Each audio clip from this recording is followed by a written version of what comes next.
Boo! Wah! I missed you guys. I missed you guys. Your ad is still on? Okay. Okay, freedom? Cool. Hello everyone. I missed you guys. It's been so long. It's been so long. I feel like it's been forever. Hello everybody. Let's say our hellos and then we'll get to the classroom. We'll get to the classroom, which we need to dust off. We need to clean. It's been way too long. There's so much dust everywhere. Teacher scared me. Oh no, I didn't mean to. I didn't mean to.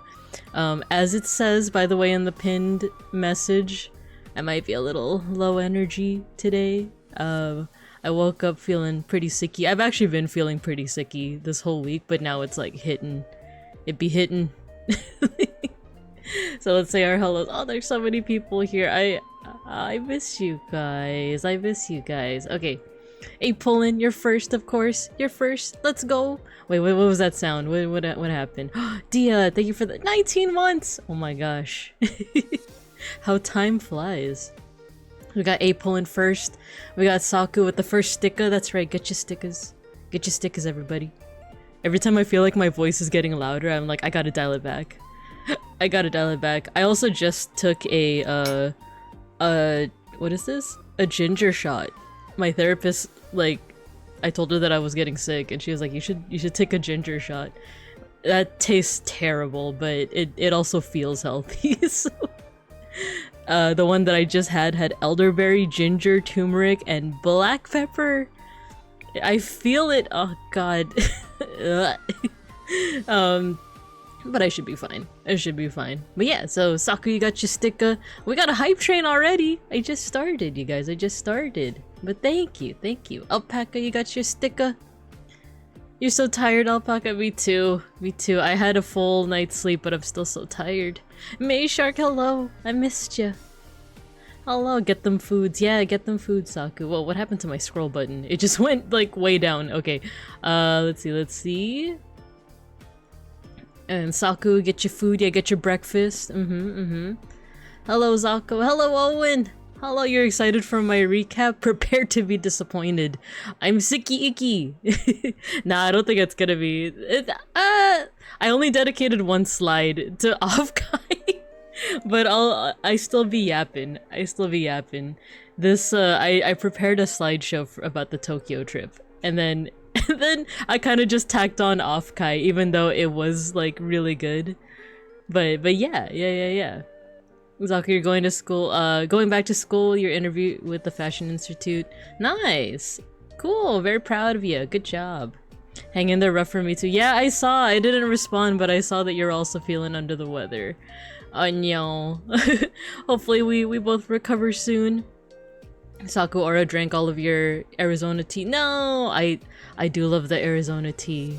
I understand. I understand the frustration. But hello. Let's see. Dia, hello. It's time. We definitely have not been chewing on stuff in here. We behave well. Well, we'll just see about that, won't we? Let's see. Everyone getting their sticker. Shiopi, hello. You got your sticker. I feel like I forgot how to stream. I know I said that last time, but I feel like I'm forgetting how to stream, how to do things. You need zinc, eat oysters. I don't know if I could ever eat oysters again. I got like, I don't know if I ate undercooked ones or if I had food poisoning. Nonetheless, I yacked. This was like in my 20s, and ever since then I've had like an aversion to oysters. Like, I can't do oysters. But zinc, I would be down for. Mecha Bronson, hello. Thank you for the 19 months. Yo. Then we got our hype train. Elderberry. Yeah, I don't know if I've ever had elderberry. I think this is the first time I've ever had it. But man, this ginger shot tastes like butt. Not that I know what that tastes like, but it tastes terrible, but it also feels healthy, you know? It feels like my white blood cells are, you know, at attention. But just took a bong hit, but it was from the pharmacy. Yeah. I've been like loading myself up with my mother-in-law gave me like what is this? Emergency. I also took this weird like white powder that is definitely not cocaine, but we jokingly call it that in the household because Because like I don't know, it just gets you. It's like a Russian or like Uzbek medicine that my mother-in-law just happened to have, but it gets the job done. It made me feel really good this one time. So not good as in like drug, like it made me feel recovered from my from my sicknesses. I'll just say that. Seishun, hello. Hello. Let's see. Get your stickers, everyone. Get your stickers. Aura, hello.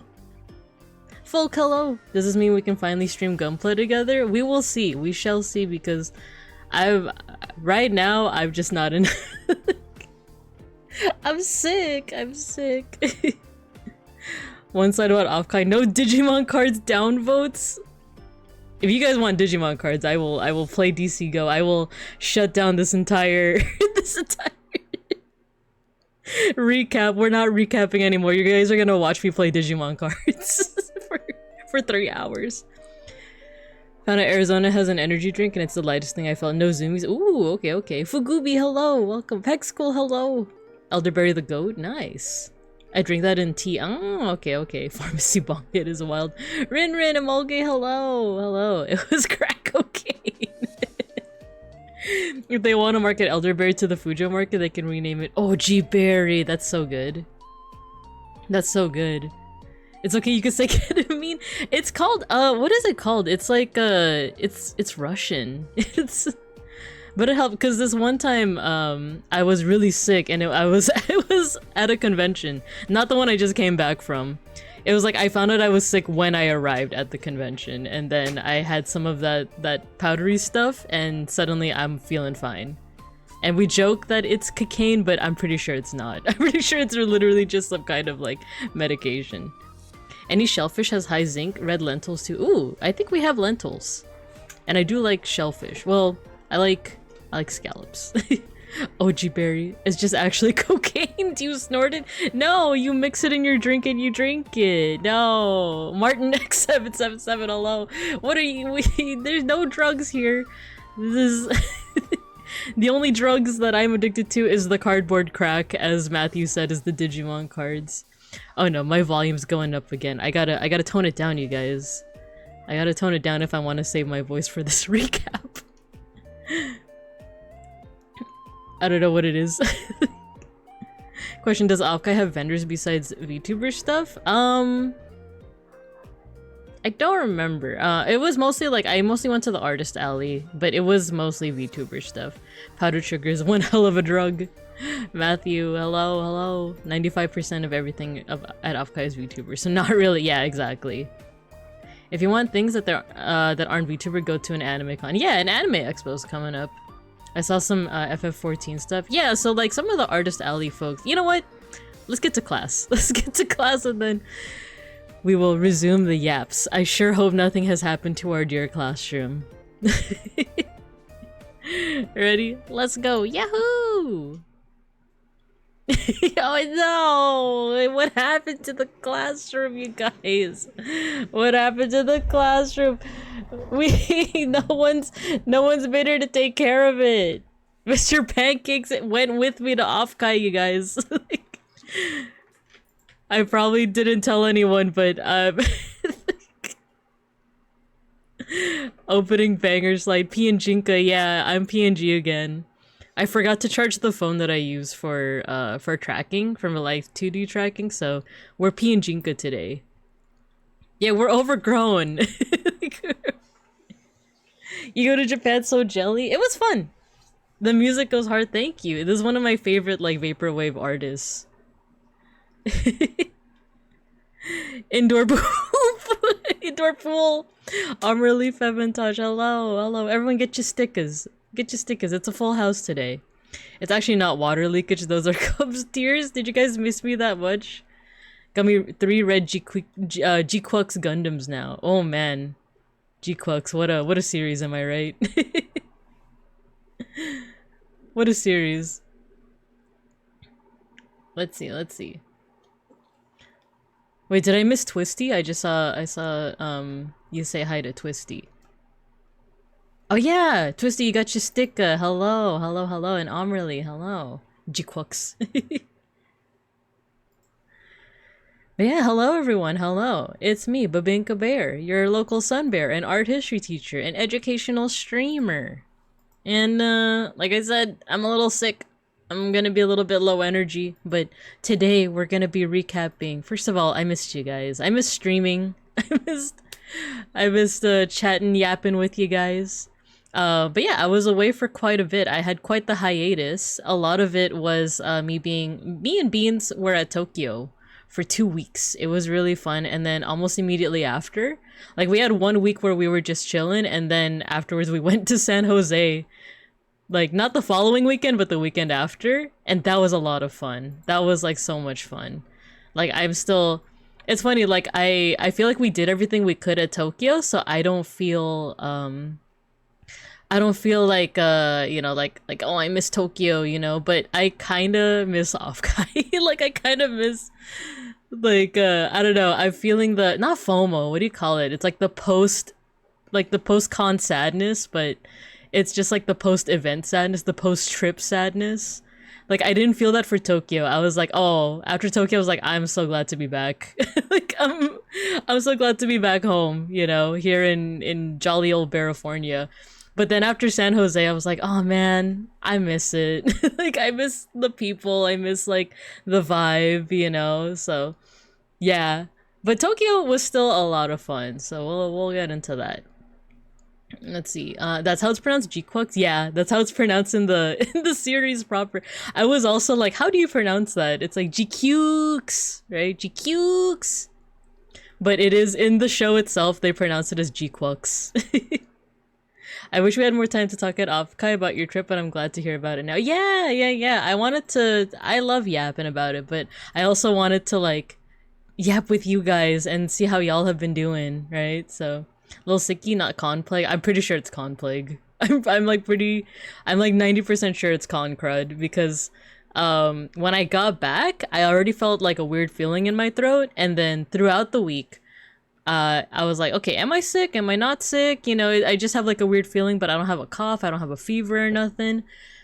And then this morning is like full blown, like, oh, I am sick. I feel it in my throat. I'm not coughing yet, but I feel like, like I was thinking about like not streaming today, but I was like, no, this is my big return. This is my recap. But I feel like if I had postponed it, I would have postponed it for like a while.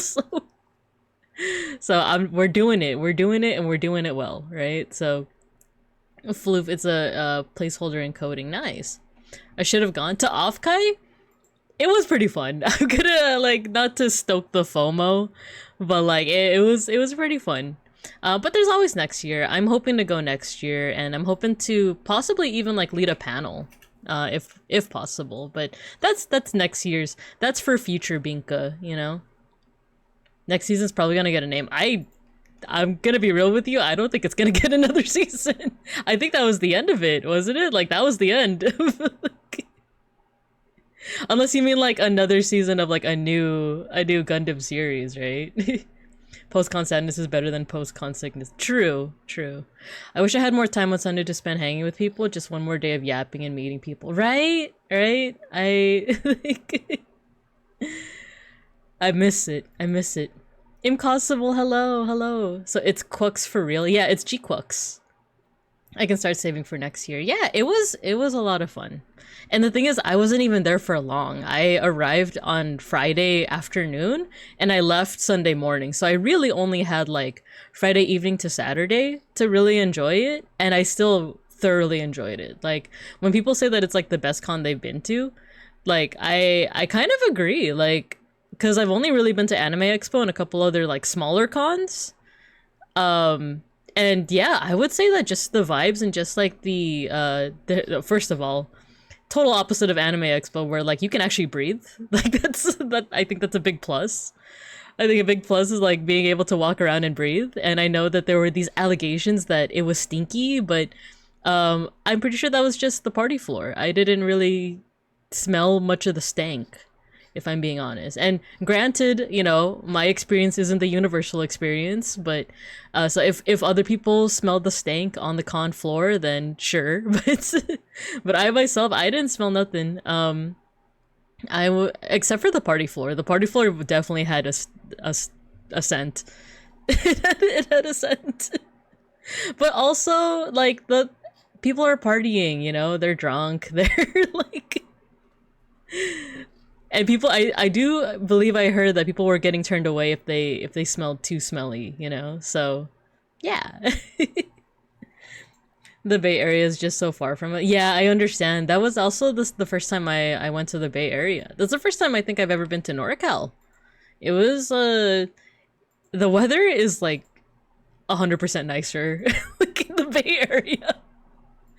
It was 100% nicer. It was such nice weather. I was like, dang, like it's like coming from hell and going into purgatory, you know, like especially during this time. Okay, I gotta lower my voice. I'm getting too excited again.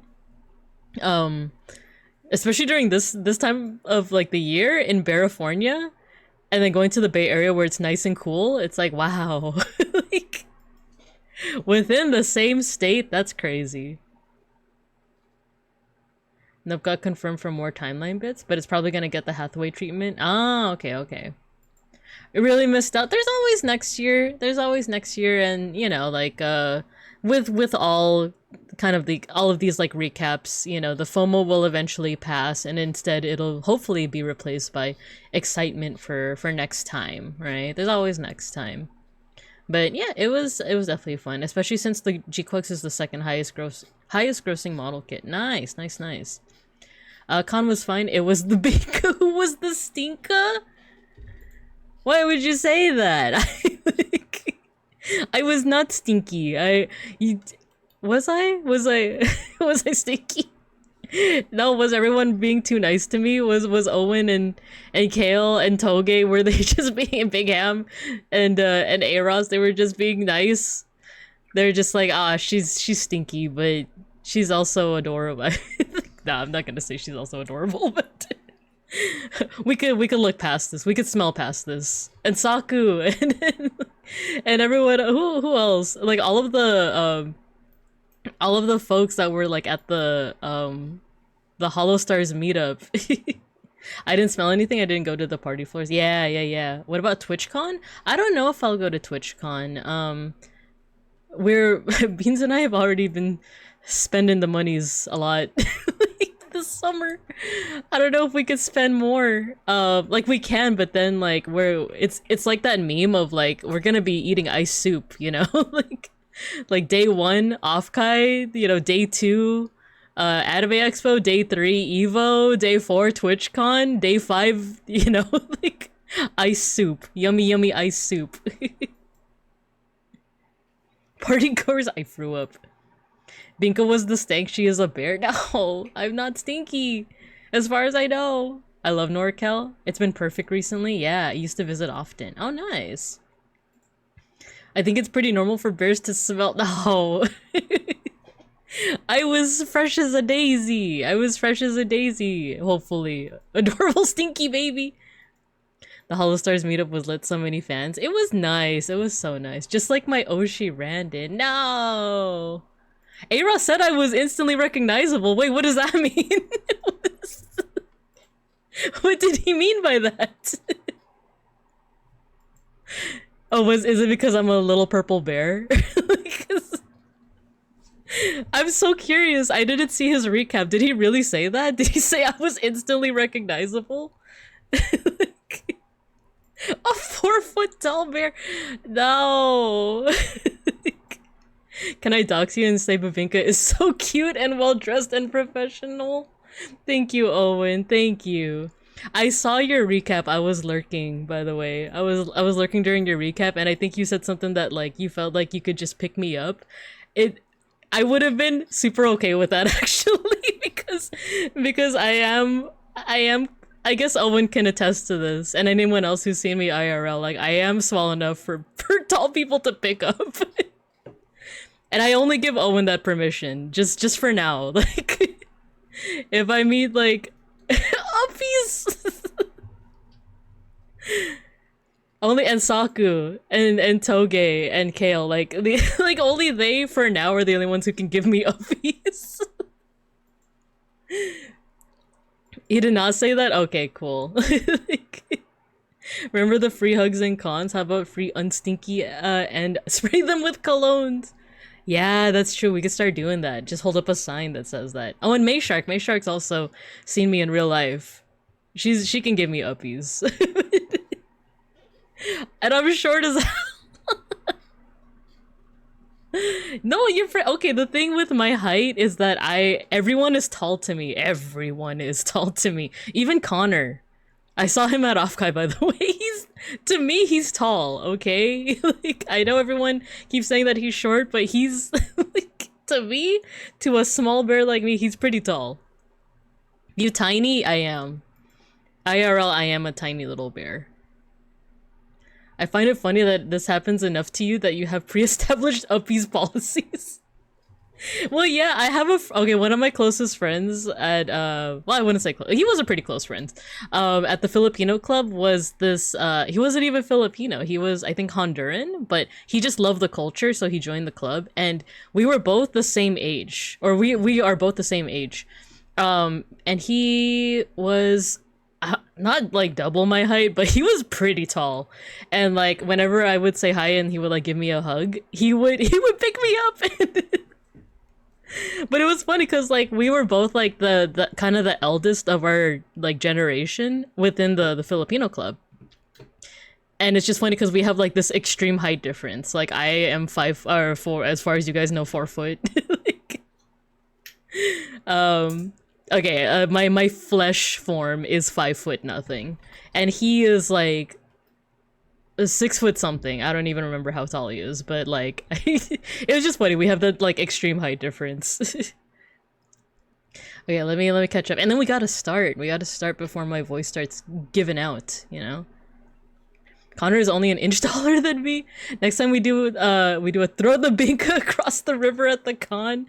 We have a binka throwing competition. No, unless you like attach little wings to me and fly. Wait a minute. Give me a second. Give me a hot second here. Oh no, I forgot that I my transition.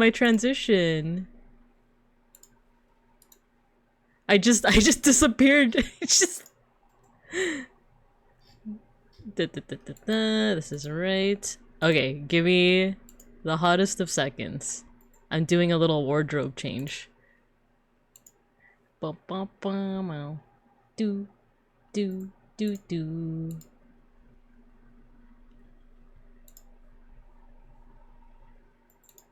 There you go.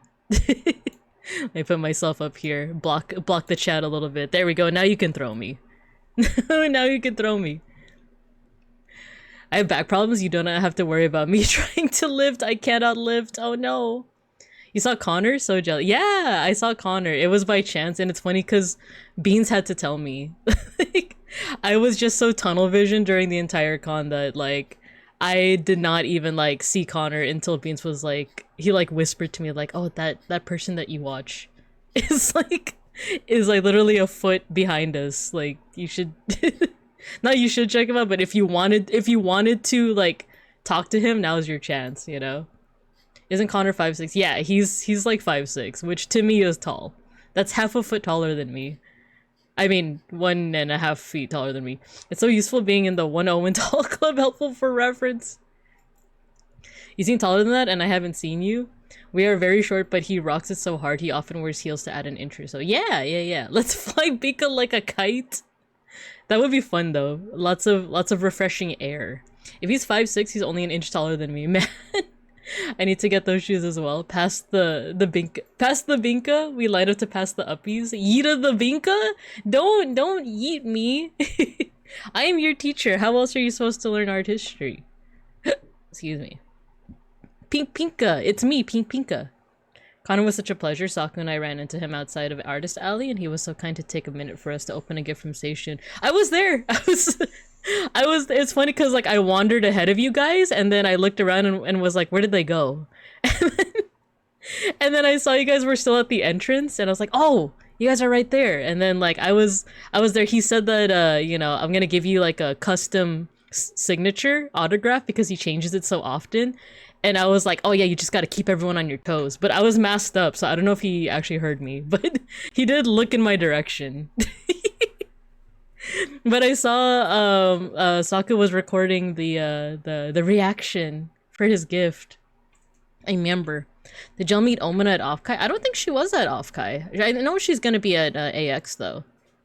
And as long as my sickness doesn't progress, I'm hoping to also be at AX. Yeah, and sign your autograph book. Good luck, boss man. We yeet you to study projectile motion. I'm not aerodynamic though. I'm adorable. If I carried you, I'd accidentally send you into orbit. Into orbit. Okay, I finally caught up on chat. I finally caught up. It's time, you guys. It's time. Before we get into OFFKAI, we gotta talk about Tokyo. I was away for quite a while. That's when we did like our sketch challenges and such. You know? So, and then we'll get back into the OFFKAI stuff because man, I miss it. I miss it, you guys. I miss it. Okay. So yeah, Beans and I, we went to Tokyo. We stayed in Akihabara, which if you don't know your regions of Tokyo, that's like the anime paradise. That's like the weeb's paradise. The weebster's paradise, you know? It was a lot of fun. We ate at like kind of the same weeb mecca. Yeah, exactly. We stayed at Akihabara and like I won't say exactly where, but it was not too far from like the main street where all of the shops and stuff are. And we would kind of like, because Beans is vegan and I'm pescatarian, we kind of ate at the same spots almost like every day. Weeb point. I made a whole map of like vegan eateries within Tokyo. And but there were some places that we just like really like. So one of them was Koko Ichibanya, which like this also exists overseas here in Bear America. Definitely in California, there's like I think 3 locations, but like they're all not like super convenient to get to. Or rather, it was really convenient because this was like a 10-minute walk from our hotel. But now it's like it's like quite a drive to get to the Koko Ichibanya in like Los Bincos. Koko Ichi, yeah. I don't think I ever ate at a Koko Ichi before we went to Tokyo this year. Cause I've seen it. I've definitely seen it. There's a place near Bear CLA near like the College of Bear CLA that has like its own little Japantown, and they have a Koko Ichibanya, but I've never actually eaten there. So this was my first time, and man, it's just so good. You can customize your curry. I got these what is this, like crab croquettes. Was it crab? Yeah, it was like these creamy crab croquettes. They were so good. And then you have it with the rice and the curry. But you could also add stuff like cheese or egg or spinach. I really like the spinach. Or veggies, you know. I would have gotten the veggies, but I don't like carrots, and the veggies had carrots, so there was that. Did you try Fukinoto? I don't think I did. Unfortunately. There was just so much to do. And like, even though by day 10 I was already getting homesick, like it was just a full itinerary every single day. But man, everything was just so good. And then look, I bought Randanui with me. He's posing with RX-78 with the Gundamu, you know. And we also saw a bunch of hydrangeas, these like cool, like super vibrant, like blue and purple flowers that are said to kind of bloom after the rain. And let me tell y'all, it rained freaking 90% of the time we were there. Like, actually, maybe not 90, but it was like 75% of the time we were there. It was like raining, but it actually wasn't too bad. Like, Japan, especially for that season, they're like fully set up for, like, they prepare for rain. Kind of like, well, okay, I was gonna say how California prepares for earthquakes, but like, it's more of like our infrastructure is like prepared for earthquakes. Not necessarily that we prepared, just because you can't really like predict when earthquakes are gonna be. But yeah, like they have like not only infrastructure, but they have like clothing, and they have stuff to prepare for like a rainy summer, especially like a humid summer, because it was humid. It was super humid. That's annoying when you're visiting someplace so walkable. Yeah, it was, but like it wasn't too bad at the same time because like there's always umbrellas. Like if you lose your umbrella or if you didn't pack one, you could just buy one like for really cheap. You could buy clothes too that are very oh, did it just get louder, my Spotify? Let me lower that.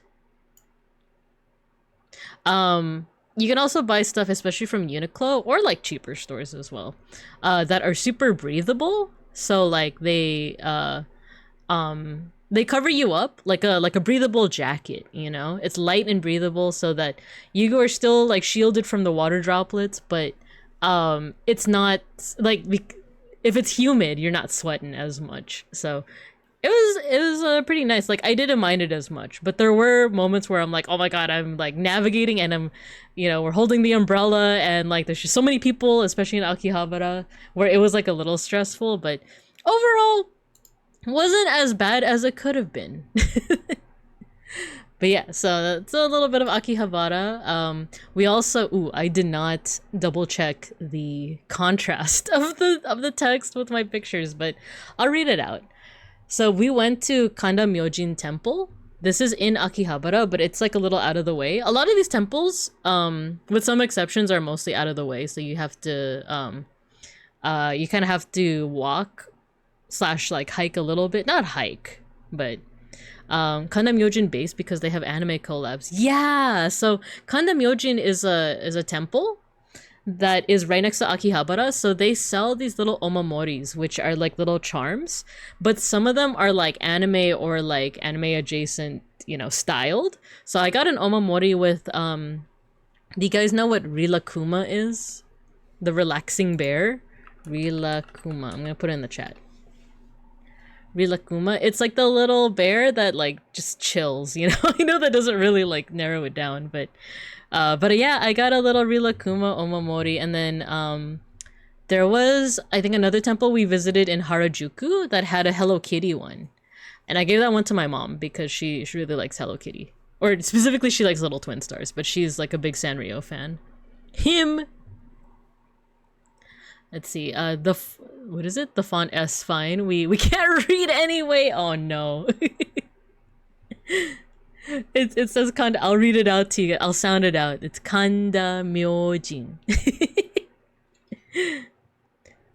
I know Rilakuma because Suga from BTS likes it. Ah, okay. Yeah, Meiji Jingu. Yeah, we went to Meiji Jingu as well. One of my friends was obsessed with Rilakuma. I love it. I was obsessed like in the 2010s, 2000s, back when like at the same time as that other bear who is pink but like bloody and is like, they're cute and stuff, but they're known for like bludgeoning people. Like, I forgot what it's called, but it was like pretty popular in like the late 2000s, early 2010s. The Ippy bear. Yeah, gloomy bear. Just because. No, I don't when have I ever bludgeoned any of you, you know? When have I ever done that? In fact, just for that, give me a second. Okay, who said that? Just like who said that? Dia? Okay, let me grab you. No, wait, that's Owen.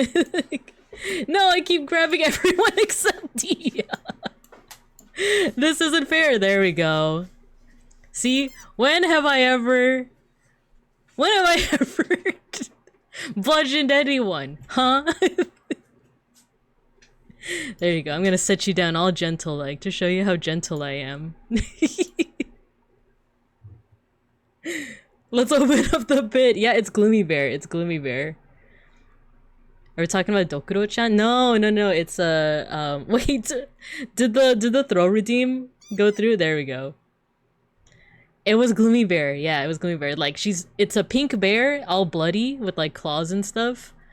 There's no blood on me. So, like, I can't recall when you bludgeoned me because the brain damage from the bludgeoning. Insert metal pipe as effects. It was just strawberry jam, right? On the wall. Oh god, my back. Did I fix your back problems? You're welcome. Dia got the uppies, exactly. For the low price of $3.99, you too can get uppies from Binka Bear.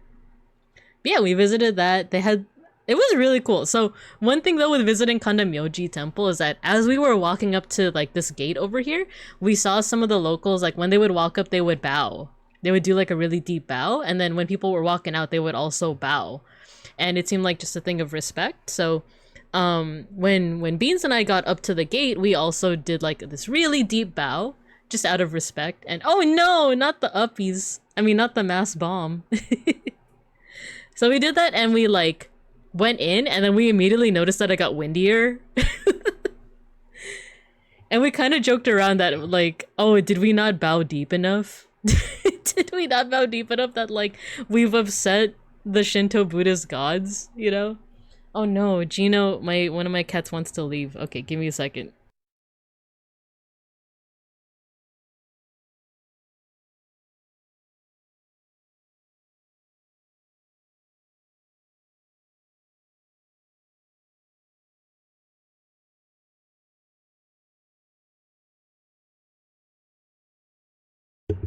Okay, I'm back.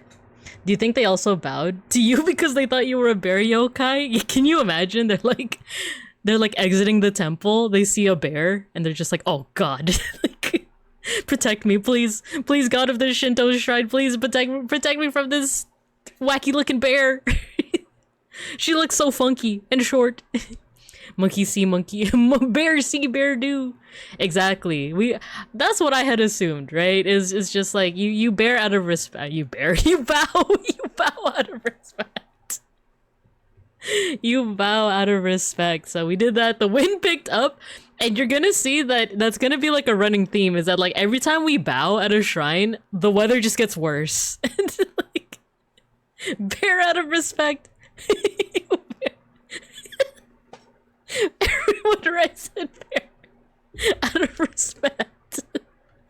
That's rule number 1 in Binka's classroom. You have to bear out of respect.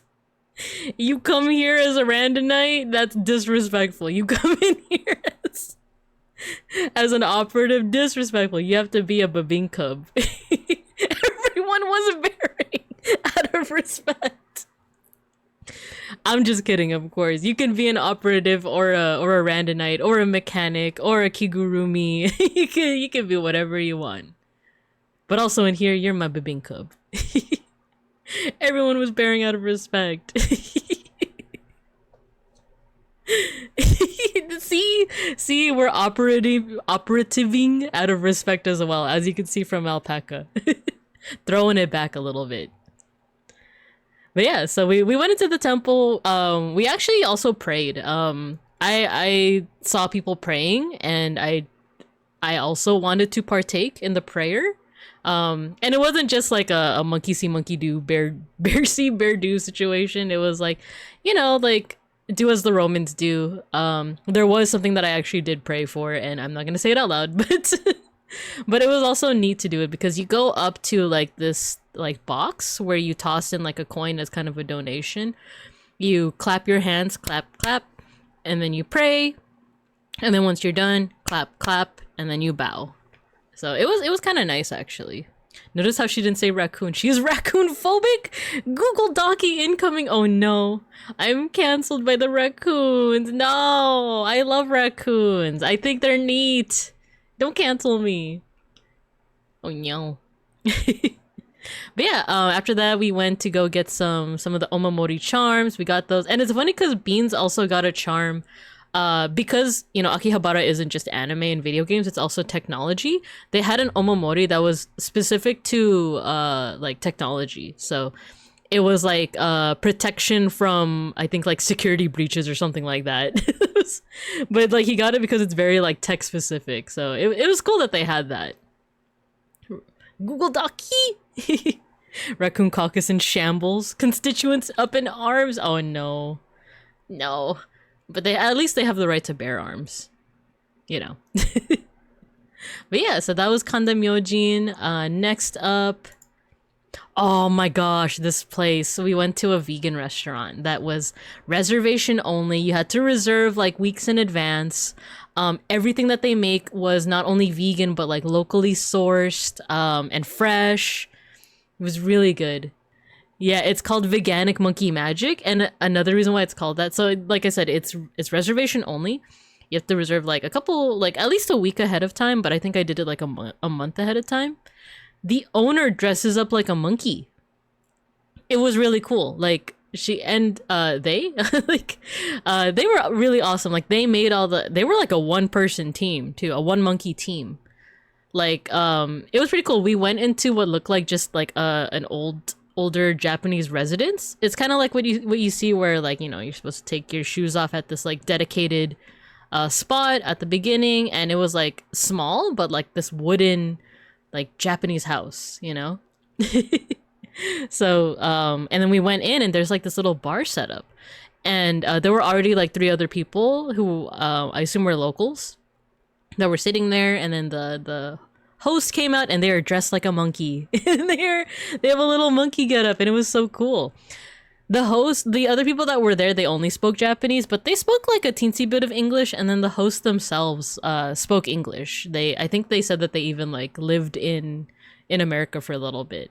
But yeah, they served like all vegan foods, and it was like a multiple course meal. So like what you see here on this side was like the first course.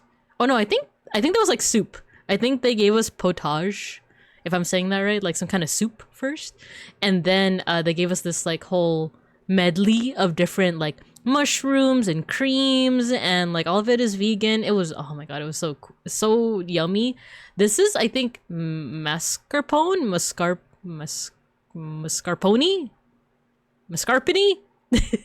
It was some kind of like creamy something. But we had like a lot of mushrooms. It sounds delicious. Yeah, it was. I went to a place that once on Washington's Olympic Peninsula, vegan, grows their own produce. Very nice if you ever end up there. Ooh, I might be down. Any place that has like good vegan food, I'm super down. Mascarpone. Ah, okay. We got different pronunciations. Okay, but yeah, it was like a creamy, or not creamy. I don't know. It was soft. I get the white people pronunciation. It's all good. Oh my gosh, a little aside. A little aside, if we fast forward to OFFKAI and I met Connor, I told him that like, oh, my name's Babinka Bear, but I also go by Pau Pandan. And he was like, one of the first things he said is like, oh, is that how it's supposed to be pronounced? Because I think he says Pau Pandan. No, I think he says it properly. I think he, like, every time he's read out my name on stream, I'm pretty sure he's read it out properly. But one of the first things was like, is that how it's supposed to be said? But yeah, like, you know what? I'll tell that story a little bit later. But yeah, that was like the first thing. He was like, oh, like, first of all, he was like, oh, Pau Pandan. Like, I recognize that name. That's the name I recognize. And I was like, oh, yay. But yeah, so going back to the veganic monkey magic. We also had, what are these little like string beans? Those were really good. We had like not really deep fried. It's almost like tempura style like frying. We had these, oh my gosh, what are these called again? They're like the Indian little like or sorry, South Asian style. Excuse me. South Asian style like these little balls that there's like stuff inside, but you like crack it open and you put a little bit of the sauce in there. Oh my gosh, it's so good. That was probably like one of my favorites out of the entire meal. I've had it before. Yeah, pani puri. Yes, it's pani puri. I had it before at like a vegan place, and oh my gosh, like now I'm just like craving it. You have the right pronunciation. It's different in EU. Ah, I see. Mascarpone. And we also had like this mushroom thingy. We also had like a some kind of dessert. It was kind of like a chocolate pudding with bananas on it. It was like multiple courses. This wasn't even all of it, but I just didn't take pictures of all of it because I was just too excited. I was like, oh my god, this looks so good. And then Beans and I also took a picture with the owner, but I didn't include it because like you could see our faces in it, and in retrospect I probably could have edited our faces out, but yeah, next time. What is the dish in the middle of the brown one? The middle of oh, like this one? If you're talking about the middle, this is mushroom. And then this was like veggies. This was mushroom and veggies. This one was it was a kind of noodle. I forgot what it's called. It's not like egg noodle or anything. Middle. Like this one? There's mushroom as well. This is dessert. This is pani puri. This is string beans, and then I forgot what was like. Something was like fried. It was some kind of like fried dish, almost like tempura style. But yeah, all of it amazing. If y'all are ever in the Akihabara like area, and wait, was it Akihabara? No, it wasn't Akihabara. It was Asakusa. Asakusa, or like as the locals would probably pronounce it, is Asakusa. But Asakusa is more of like the old style temples. Like the there's like the most famous temple, which now I'm like forgetting because brain farty. Like, but it's like this famous temple in Asakusa. It's like the biggest one too.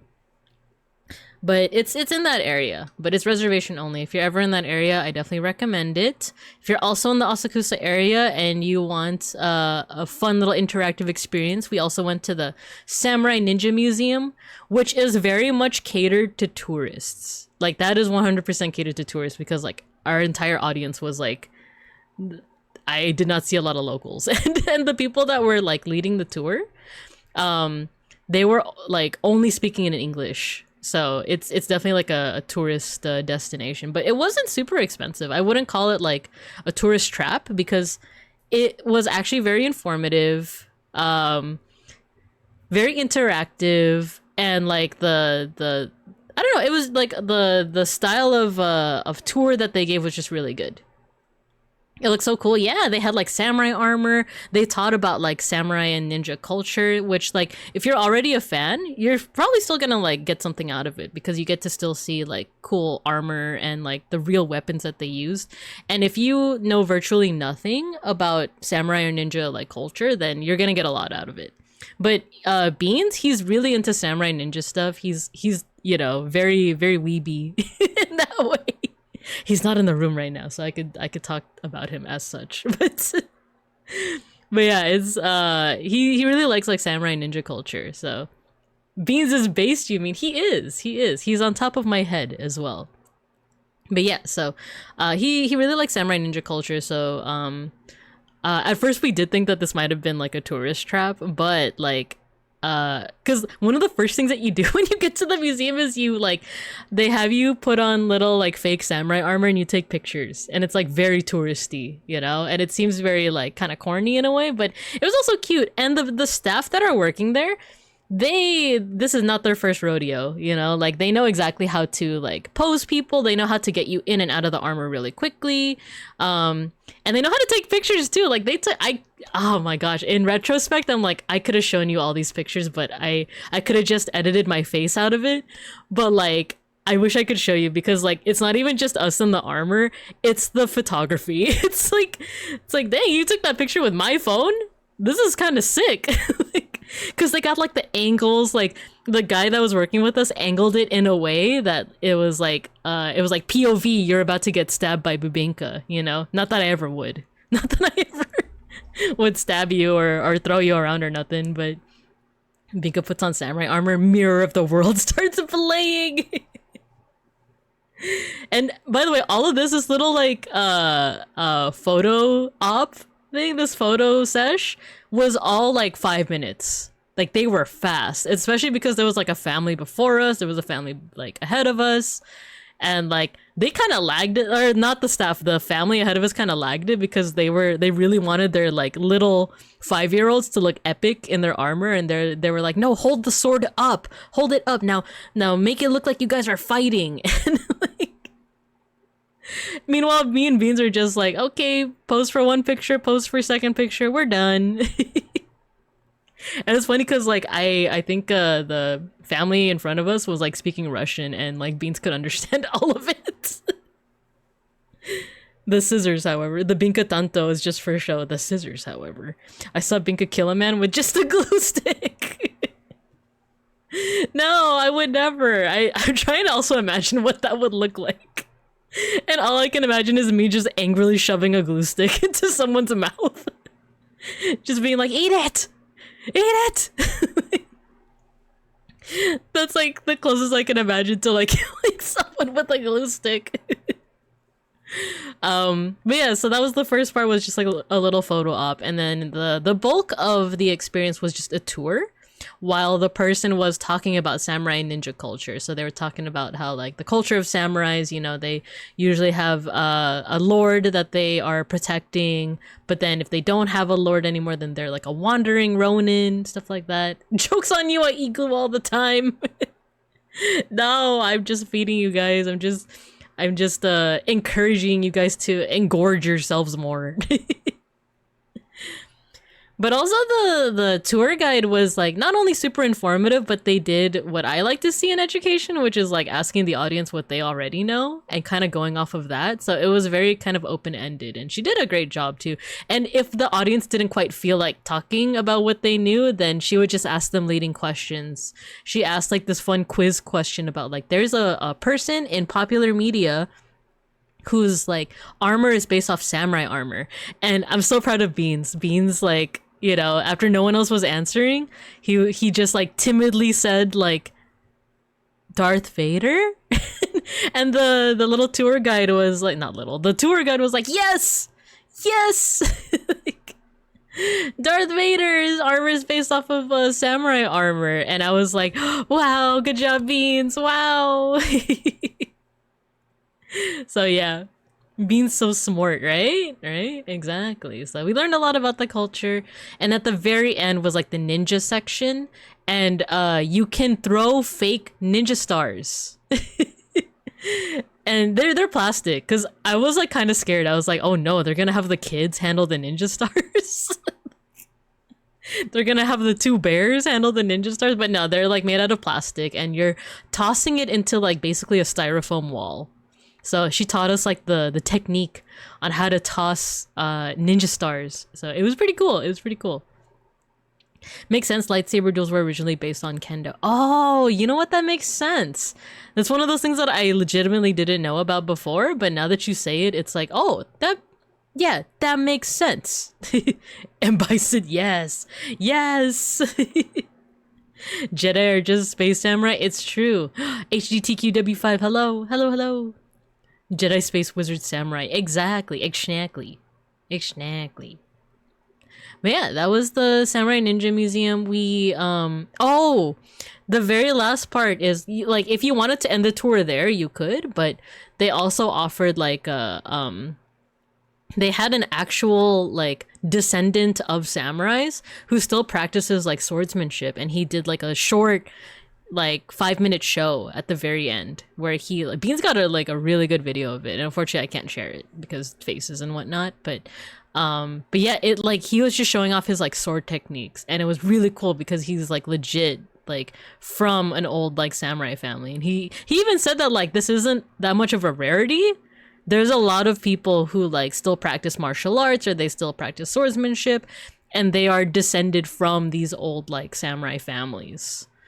And like I think someone even asked like, are you the only person? And he's like, no, you know, he had a translator, but like, or the staff were translating for him, but he was like, no, like it's actually like not fairly common, but like it's not super rare. So it was cool. They also have a gift shop. Beans bought like a samurai book. It was pretty cool. We could have had an umbrella with a little like samurai sword hilt, but he was like, nah, it seems like too much. And I was like, oh, but it's raining, you know, we should, you know. We didn't end up getting it, but it was still pretty cool. So yeah, if you're ever in either Asakusa in Tokyo or even Kyoto, because they also have their own museum, Samurai Ninja Museum, it's fun. It's definitely fun. It is catered towards tourists. So and you learn a lot. So I recommend. I recommend a lot. Let's see, what else? Harajuku. This one was fun. However, I do have to go to the forest. I have to I have to go to the little bear's room, the forest. So I think let's pause here so I can use the bathroom. I mean the forest. I'm also gonna see if I can get some more water. Put some emergency into that bee. And then we'll continue on. Katana Hill umbrella is a great way to get pulled over by the cops in Burgerland. Exactly. I think that's also why Beans was like, nah. Hydrate now. I will hydrate. I will first expel the water and then I will consume other water. So let's put you guys in recess. Let's put you guys in recess. Oh, I'm not floating as much as I could be. There we go. Okay. Oh, and you know what? The ad break is about to start soon. So I'll let you guys yap amongst yourselves and then the ad's gonna start in about a minute. But yeah, I'll see you guys afterwards in about like 4-ish minutes. Be good!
Okay.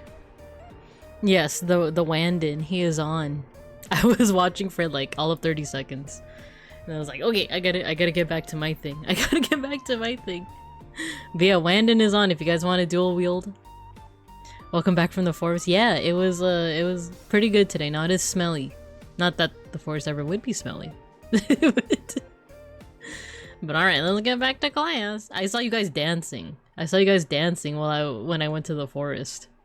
What are you guys dancing for? Go twerk in front of the parking sign to establish dominance?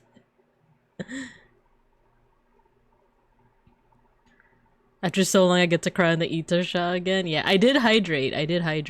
I'm drinking water with emergency in it. With the with that like orange. Oh my god, it doesn't even say orange, it says super orange. I'm drinking super orange water right now. He's not playing Danganronpa, Balatro, or Fallout today. Neat! Yeah, he's playing a new game. Isn't that crazy? I did like him playing Danganronpa though. It was fun to see his reaction to things. I actually watched all the VODs after I got back from Tokyo.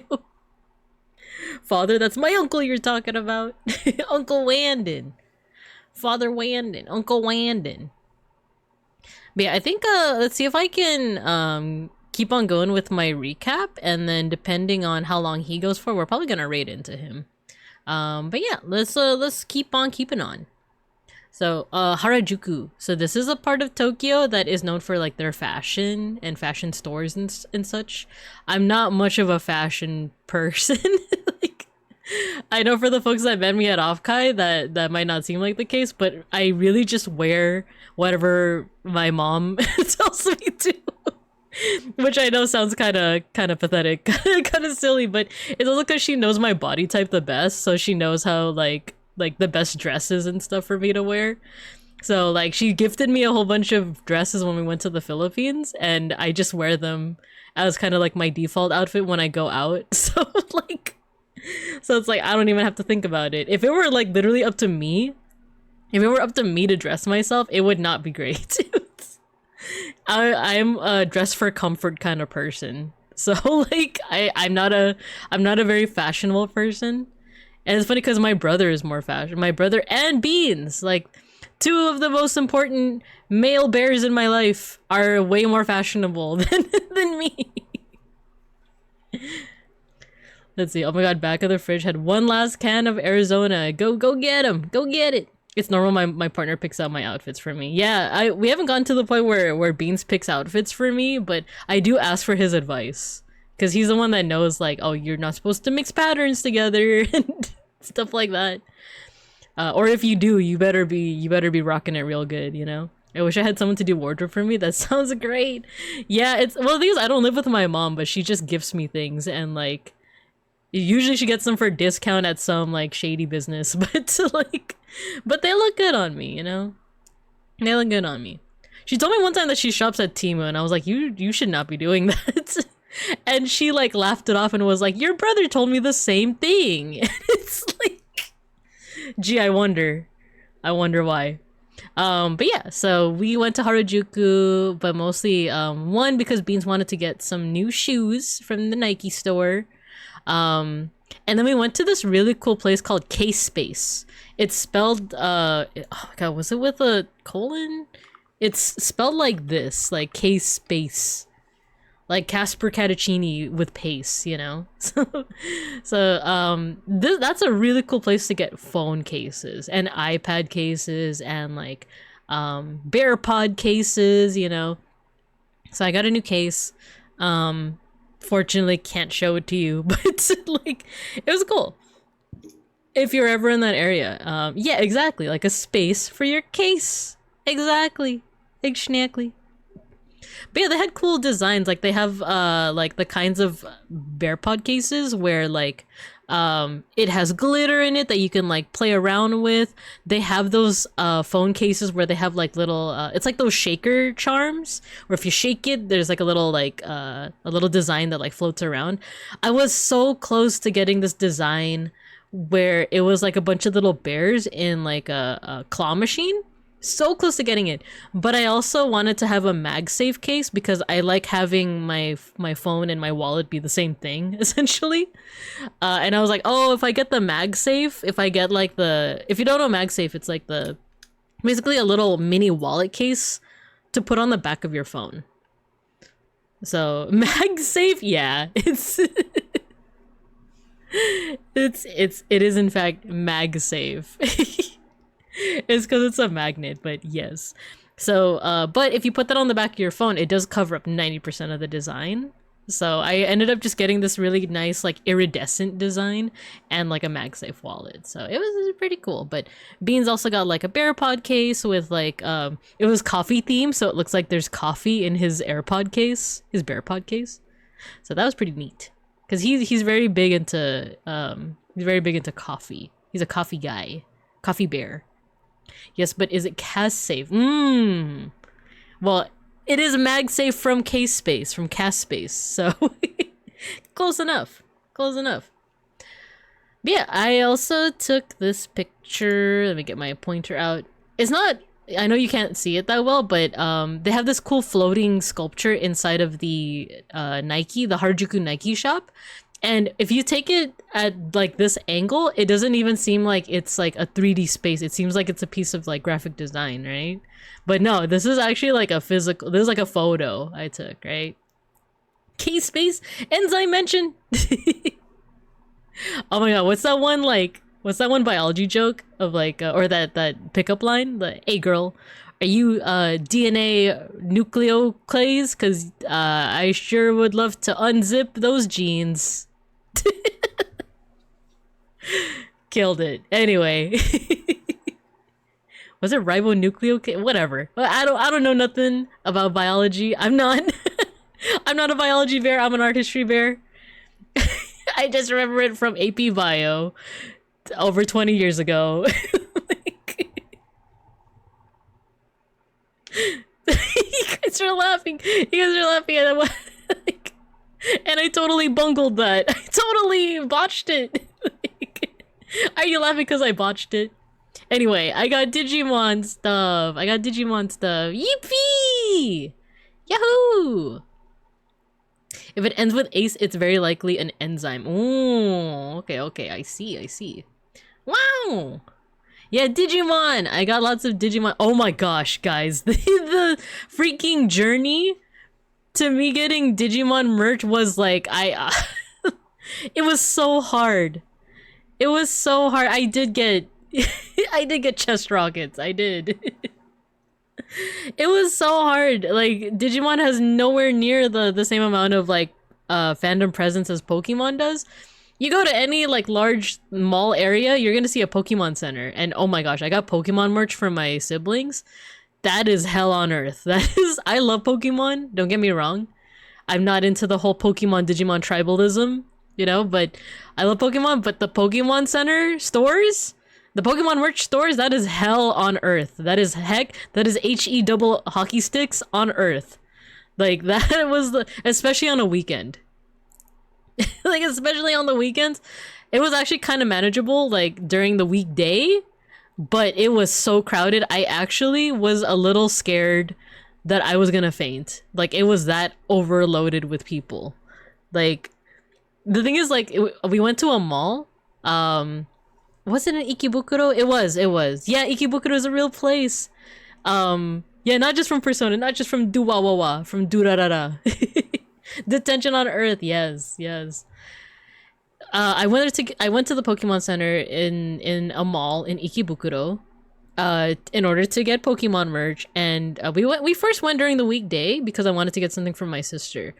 And then we went again during the weekend because I couldn't get something from my brother, and he's like, oh, I'm also down for just Pokemon stuff. So I went again during the weekend, and it was so crowded. There's so many people, there were so many tourists, there were so many like locals, but like with their kiddos, and it was so crowded that like even though the mall itself is air conditioned, it was very like warm and humid in the store itself, to the point where like I did get kind of dizzy like after being in there a while.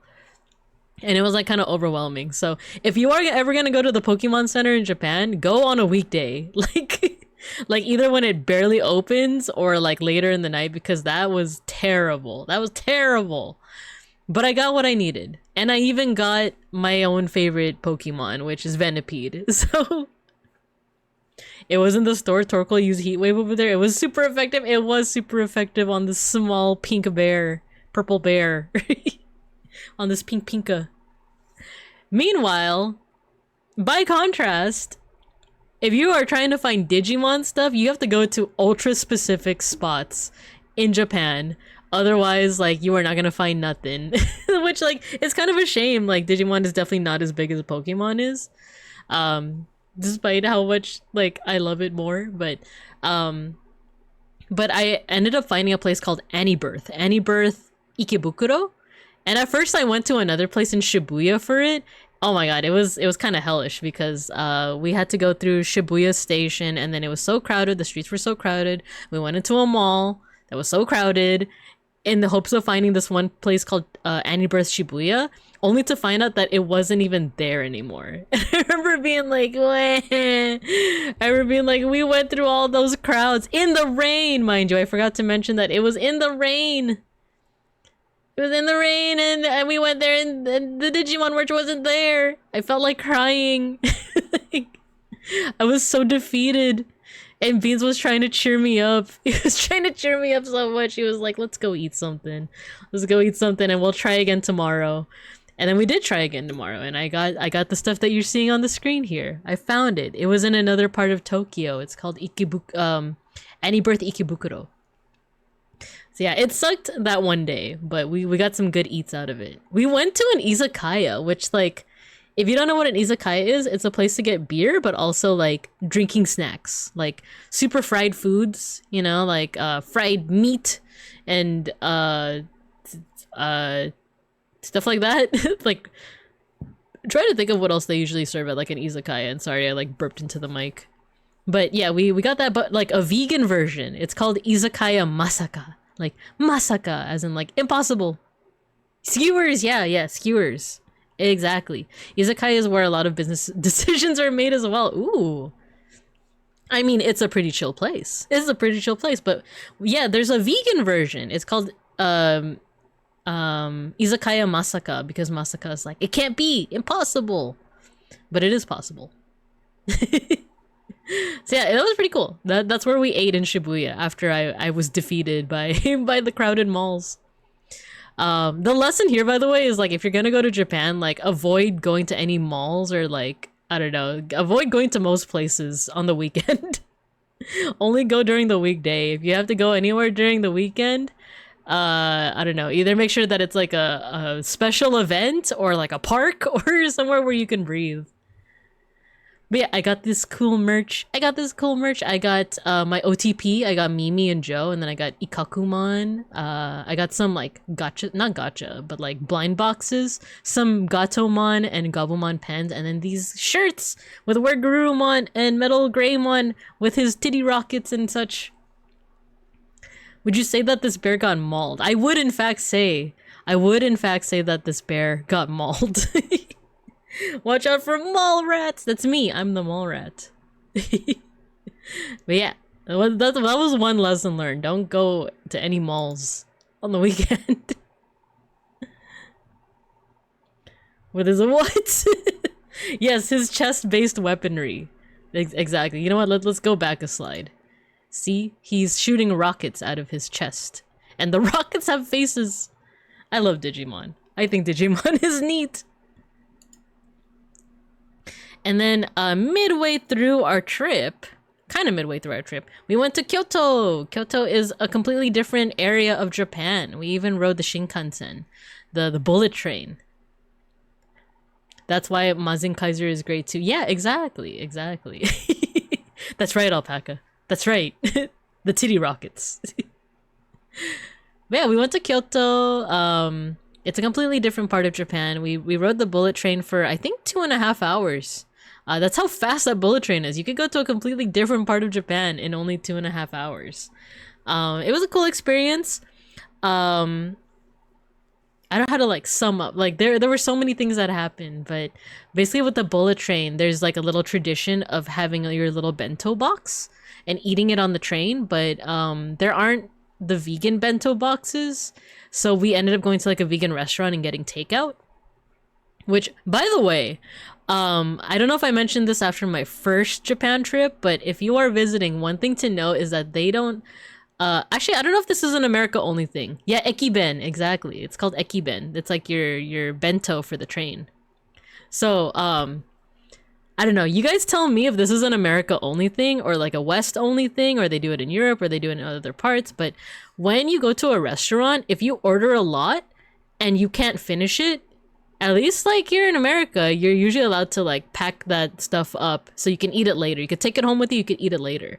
That doesn't seem to be common practice in Japan, but is that also not common practice like outside of America? Like, is that an America only thing, or is that a Japan only thing to like not give you like the leftovers? You can get it packed in France and India. Okay, so I'm learning now. I'm learning. Because during our first trip last year, we couldn't finish our food and we like were gonna ask for takeout and they were like, oh, we don't do that. We don't do that. You gotta finish your food, you know? Big Ham, hello, thank you for the raid. Yo, you were playing Death Stranding too. I've been seeing footage of it. Why do I say footage? I've been seeing like videos on the twits. My partner Beans is super excited to play it because he played the first one, and like I just adore Kojima's work so much. I hope you're having fun with that. I hope Beans has fun with it. Yeah. Footage implies it's ghost videos are real. Hello, big fans, and hello, Big Ham. Thank you for the raid. We're currently doing a recap of a Tokyo trip that me and my partner Beans took earlier this month. As well as OFFKAI at the very end. We're also going to talk about OFFKAI. But welcome. I hope you guys had fun with Death Stranding. I'm going to be watching the VOD. But if any of you all, including Big Ham, if you guys have to raid and run, no worries at all. It was nice seeing you, by the way, Big Ham. It was nice seeing you during OFFKAI. We were talking about OFFKAI a little bit, and I'll also talk about it at the end too. But that was just such a good, like, experience, the con overall. I'm getting breakfast, but I'm excited to catch this recap. Yeah, get some breakfast, get some food. Get some food, everybody. But yeah, so we were talking about my Kyoto trip. That's right. So yeah, so we spent most of our vacation in Tokyo, but we went to Kyoto during the halfway point. Oh yeah, I was talking about let me scroll up because we were talking about in Japan, or at least in America and I guess other places, when you have a big meal and you can't finish it, usually you can pack it away, or you can ask like the owners of the restaurant to like pack it for you, and then you can eat it again. You can eat the leftovers when you get back home. And it seems like that's something that you can also see in France and India, according to Dia. And then Shiopi said, I think JP portions usually aren't that large. Yeah, so we just effed up during our first trip. We didn't realize that was a thing, that you can't pack away your leftovers. But some restaurants will do either or. Either you dine in and you eat everything there, or you order out. So we were able to order out from one of the vegan places that is in Tokyo Station, which I should tell y'all about. If you guys are vegan or you want to try good vegan food and you're at Tokyo Station, there's a place called Tea's Tantan. They have this really good like Tantan style ramen that I just enjoy a lot, that we enjoyed a lot, that we like ate almost every other day. So I think it's also because JP doesn't really have takeout culture. Ah, okay. Yeah, I think so. So yeah, I just wasn't sure if it was like, oh, is it just very American to ask for leftovers, or is it just a Japanese cultural thing to not do leftovers, you know? So, and yeah, I do agree. The portions in Japan usually are small enough that you don't need to do takeout. or pack up your leftovers. It's just that me and Beans ordered too much at first. But that was last year. This year we had learned our lesson. We limited ourselves to like just order what you can eat right then and there. Because usually Beans and I are like, oh, let's order an appetizer, let's order dessert, let's order like our main course, you know, and if we're hungry again later, we'll order something else. So that's what we usually do because we're bears, you know. We gotta bulk up for the winter. So like that's what we usually do, but in Japan it's like, nope, just order enough for what you can eat right then and there. So that's a little Binka tip for you guys. So do let me know if this is something in other parts of the world as well, just because I'm curious, you know. But yeah, as you can see here, we got this really good ramen too in Kyoto. It is called, what was it called? Gion soy milk ramen. I didn't write down the names of like these places I'm talking about, but I'm gonna write it down here in the chat. So Teas Tantan in Tokyo Station. And then this other ramen spot was Gion, I think soy milk ramen in Kyoto. And then in the background here is a shrine. We went to a place called Yasaka Shrine. And did you see the Tokyo Station Underground? We definitely saw Tokyo Station during our first one. Soy milk tofu. Is that what did I put? Gion soy milk. Yeah, it is. It's milk. So soy milk ramen is just creamy ramen. Milk ramyeon. Yeah, it's just like creamy. It's just creamy. That's the only like main difference. In terms of Tokyo Station Underground, is that like the station itself with all the restaurants, or is there another like underground spot? Because I don't think we did see Tokyo Underground then. But we definitely saw like the restaurants. Because Teas Tantan is in the station itself. But yeah, milk ramen is just like creamy ramen, essentially. But this one was made with soy milk. So it was really good. The shopping street. You know what? I think during our first year there, last year, Beans and I might have very briefly gone to Tokyo Underground because we were trying to find a place that has collapsible luggage. So we ended up buying like a Snoopy one because we just so happened to find a place in that like underground area that sells like collapsible luggage just to save space, you know? I think it has a Pokemon Center. Yeah, I think that's where we went. I think that's where we went to get our Snoopy bag. So yeah. We went to Yasaka Shrine. That's the every time we went to a shrine, it was after we had dinner. So all of the photos we have are of like nighttime shots. So we went to the shrine. The shrines are really nice at night too. This shrine and another one that we went to, they were nice because they weren't so crowded.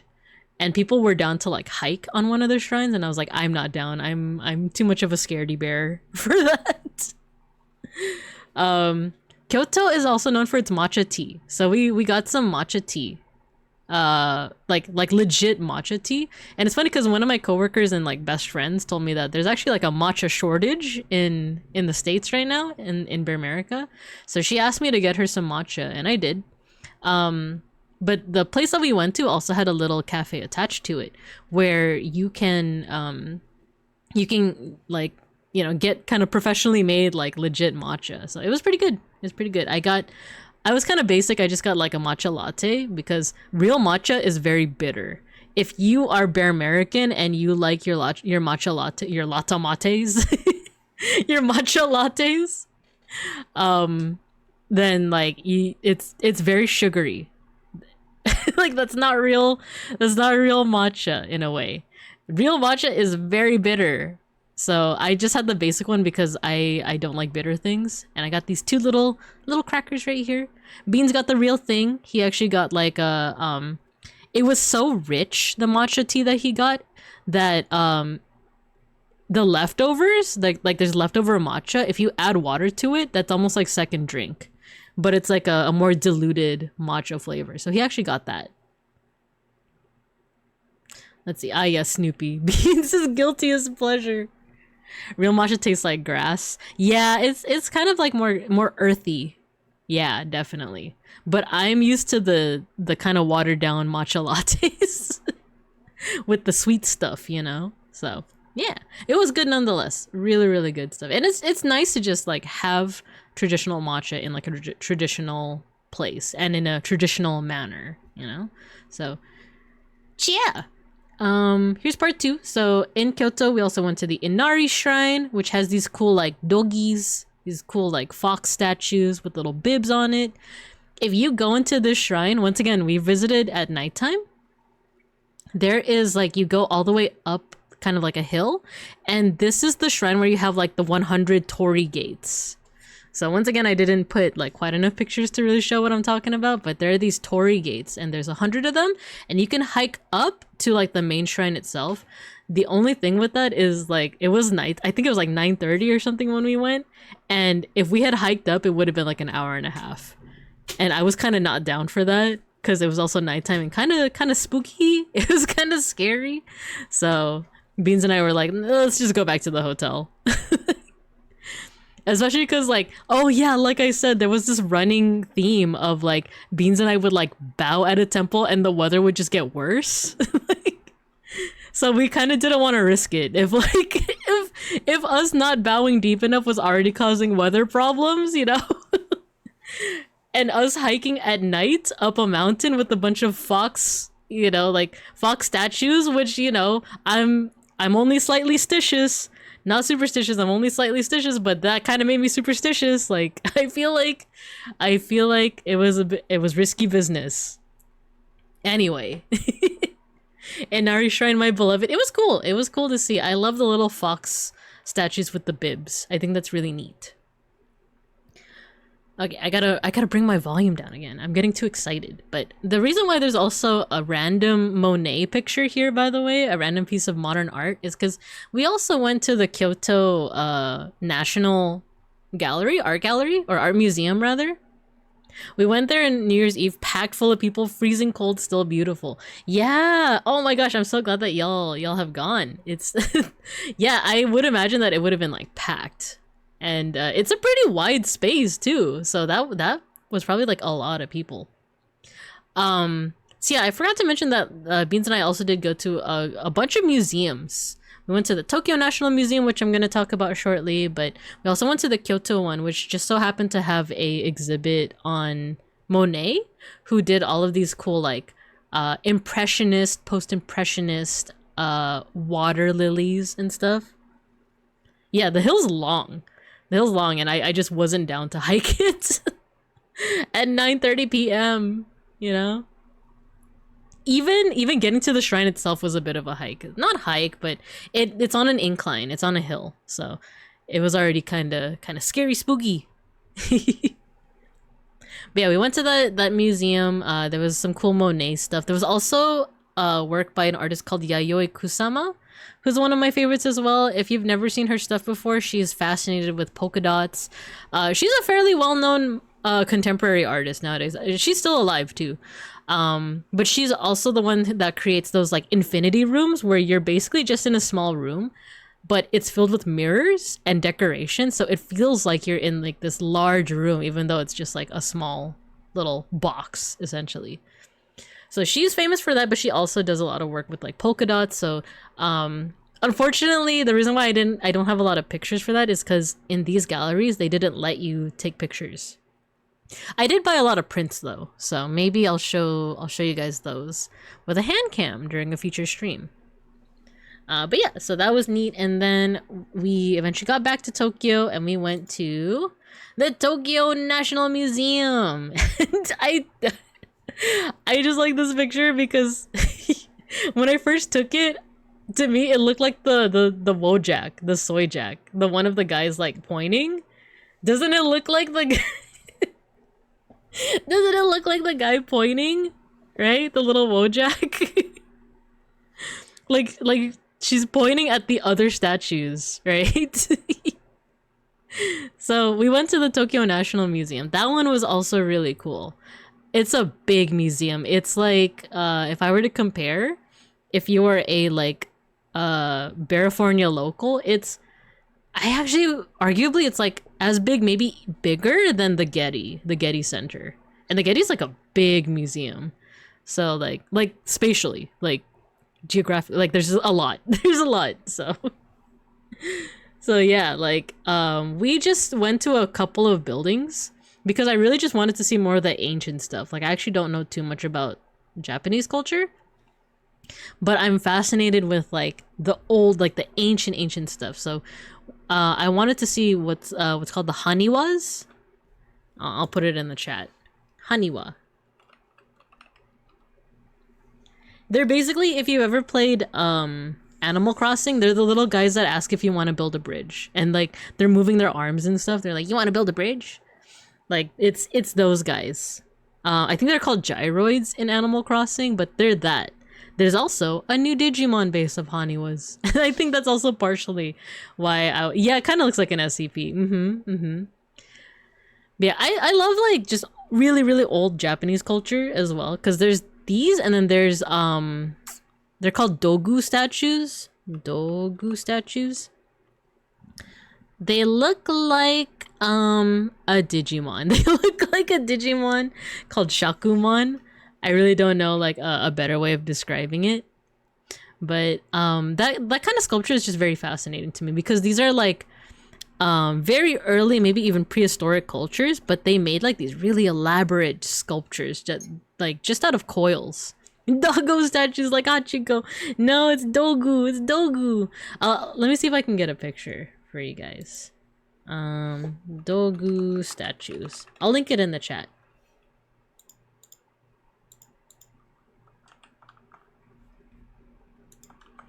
There you go. I hate that the link even looks like it says dog. It's Dogu. I swear. But yeah, we also I wish I could show you more pictures of the Tokyo National Museum, because I even got like the Haniwa statues. They are fully like using them as little mascots, and it's the cutest thing, because I even have like little keychains of like these dogus. You know what, man, in a future stream, maybe next week, I'll do a hand cam, because I want to show you all the like souvenirs I got as well, because I even got these little fluffy toys that are dogu shaped. They're very cute, I swear. And then we also we're actually nearing the end. I know it doesn't seem like it, but we're actually nearing kind of the end of the Tokyo recap. And then we'll talk about OFFKAI for a bit as well. But we went to Odaiba. If you are a fellow Digimon fan, Odaiba is one of those places that they talked about a lot in the first season of Digimon. But we went to I don't know if I can call it, it's not really a museum. It's more of like a an experience. I know that is kind of corny to say. It's like an interactive gallery in a way, because they're not really showing like modern or contemporary. Like you can argue that it's contemporary art in a way, but it's like a walkable experience. So like we went to a place called Team Lab Planets. It's one of those places that you have to reserve ahead of time. And they just have a whole bunch of like areas, like art areas that are like interactive, and there's places even where you're Odaiba. Like one of the first experiences that you get is you're basically in water. You're in like, I want to say knee deep water, and they're prepared with like, they tell you ahead of time, so you're not just like, you're not walking around in the watery area with your shoes getting all soaked and stuff. You're supposed to take off your shoes, take off your socks. Then there's like kind of a watery area where you just walk around, and there's lights, there's music to make it kind of this immersive experience. And then afterwards you go into areas like what you see here, where it's almost like a mountain range, but it's all like decorated with lights and cool stuff like that. There was like a flower area. There was an area with like I wish I could show you guys this picture, but it's highly reflective too, so like our reflections are in it. But basically these shiny eggs, it was just like a field with a bunch of shiny eggs, and it was cool to see. And then I tried to draw myself. There's an area where you could draw with light, and I tried to draw myself, but it it looks like I'm just like doing the pog face. I'm doing the pog face here. You saw a stream of the place, and it's a wow. Yeah, it's really nice actually. Like I kind of thought it would just be one of those places where like you can take photos. It is kind of like an Instagrammable museum in a way, but it really is just like this immersive experience, especially with the music. It's very relaxing. There's a place where you're supposed to be like lying down on the floor and like looking up at the ceiling at the beautiful lights, and it's just one of those like yeah, it's kind of artificial, but it's one of those like, this makes me appreciate life and nature in a way. And like, you know, just looking up, it's almost like looking up at your, like you're stargazing, but with a light show instead. So I liked it. Super recommend. It's in Odaiba. You have to take like a cool, you could take regular trains and like rail lines there, but there's like a specialized like it doesn't, there's no it's, how do you say it? They say it's unmanned like as in like it's a train, but there's no conductor. I think it's just like done through like probably operated remotely by a person, or I don't know if it's like just automatic, but it's cool because you get to see like yeah, Odaiba. You get to see kind of like the waterways. You get to, it's kind of like Odaiba is on an artificial island, so you get to see this whole pathway into the island itself. So yeah. I know Odaiba more as like a Digimon fan of like Odaiba. It's a location. And then continuing on with Odaiba, there's also the Gundam base. We got this cool picture of Gundam Unicorn ? Beans took some really cool photos of these as well. But there's a giant, you know, 1-to-1 Gundam. There's also a Gundam base, which is like a small little like store where you can buy Gundam stuff. And it even had like the newest G-Quack stuff too. So it had merch from Witch from Mercury. It had merch from G-Quacks. It had merch from like all the other series. So it was just pretty cool. There was also lots of dogs. There's also, this time I'm not talking about Dogu statues. I'm talking about doggy dog. Yeah, people were walking their dogs a lot there, so I thought it was neat. Okay, it says I still have a couple more slides, but we were getting into like the end of the trip by this point, so okay, I know what the rest of these slides are. So we went to another part of Japan that isn't Inu. Yeah, exactly, Inu. We went to another part of Japan that isn't as well known, but we wanted to go because I feel like a lot of the stuff that I had planned out for Japan was stuff that was more aligned with my interests. And I felt bad. I felt like I was kind of just dragging Beans along of like, oh, let's look at like museums and stuff. Even though he's like, no, also enjoying it. But I wanted to also do something, you know, like Beans coded. And we did. So he loves Subarus. So we went bear spotted, yeah. See the little bears? We went to what's called the STI gallery, not sexually transmitted infection, but the car. So Beans like Subarus. So we went to this whole gallery dedicated to Subaru cars. And it was pretty cool. It was quite the trek, but it was cool because we got to ride the bus. We also rode the bus in Kyoto, but it was kind of different. So we went to this gallery and they have a cool, like, it's small. There isn't a lot, and even if you're not super into cars, they have a nice little interactive experience where they have you do like a little scavenger hunt of sorts with like a little puzzle to solve. And it was pretty cool because it was like, oh, look for the number of, you know, what year was this car from, you know? And then you like combine it with like other numbers that you find, and then you have to go find like a hidden object. So it was pretty cool, even if you're not super into cars, you know. So, and then Beans, who is super into cars, it seemed like he really enjoyed the experience too, because you actually get to like sit in these cars. And yes, there are bears. There are little bear mascots. They're really cute. They were really cute. Speaking of bears, another thing that we saw, we went to the zoo. We went to the zoo in Ueno. And it's funny, when we went to the zoo, there was also, there also just so happened to be a Filipino festival at Ueno. Ueno is this region in Tokyo where you have the zoo, but you also have a bunch of galleries. This is actually the same place where the National Museum was. So we went to the museum first, and then we on another day we went back to go to the zoo. And I saw so many bears. Guys, they had sun bears. They had my brethren. They were chilling. I have another picture where they're eating apples. But yeah, there was a Filipino festival, but we only went for like a little bit because it's like we both have dietary restrictions, and I was fairly sure that they were gonna have a lot of barbecue, a lot of meat. I was right.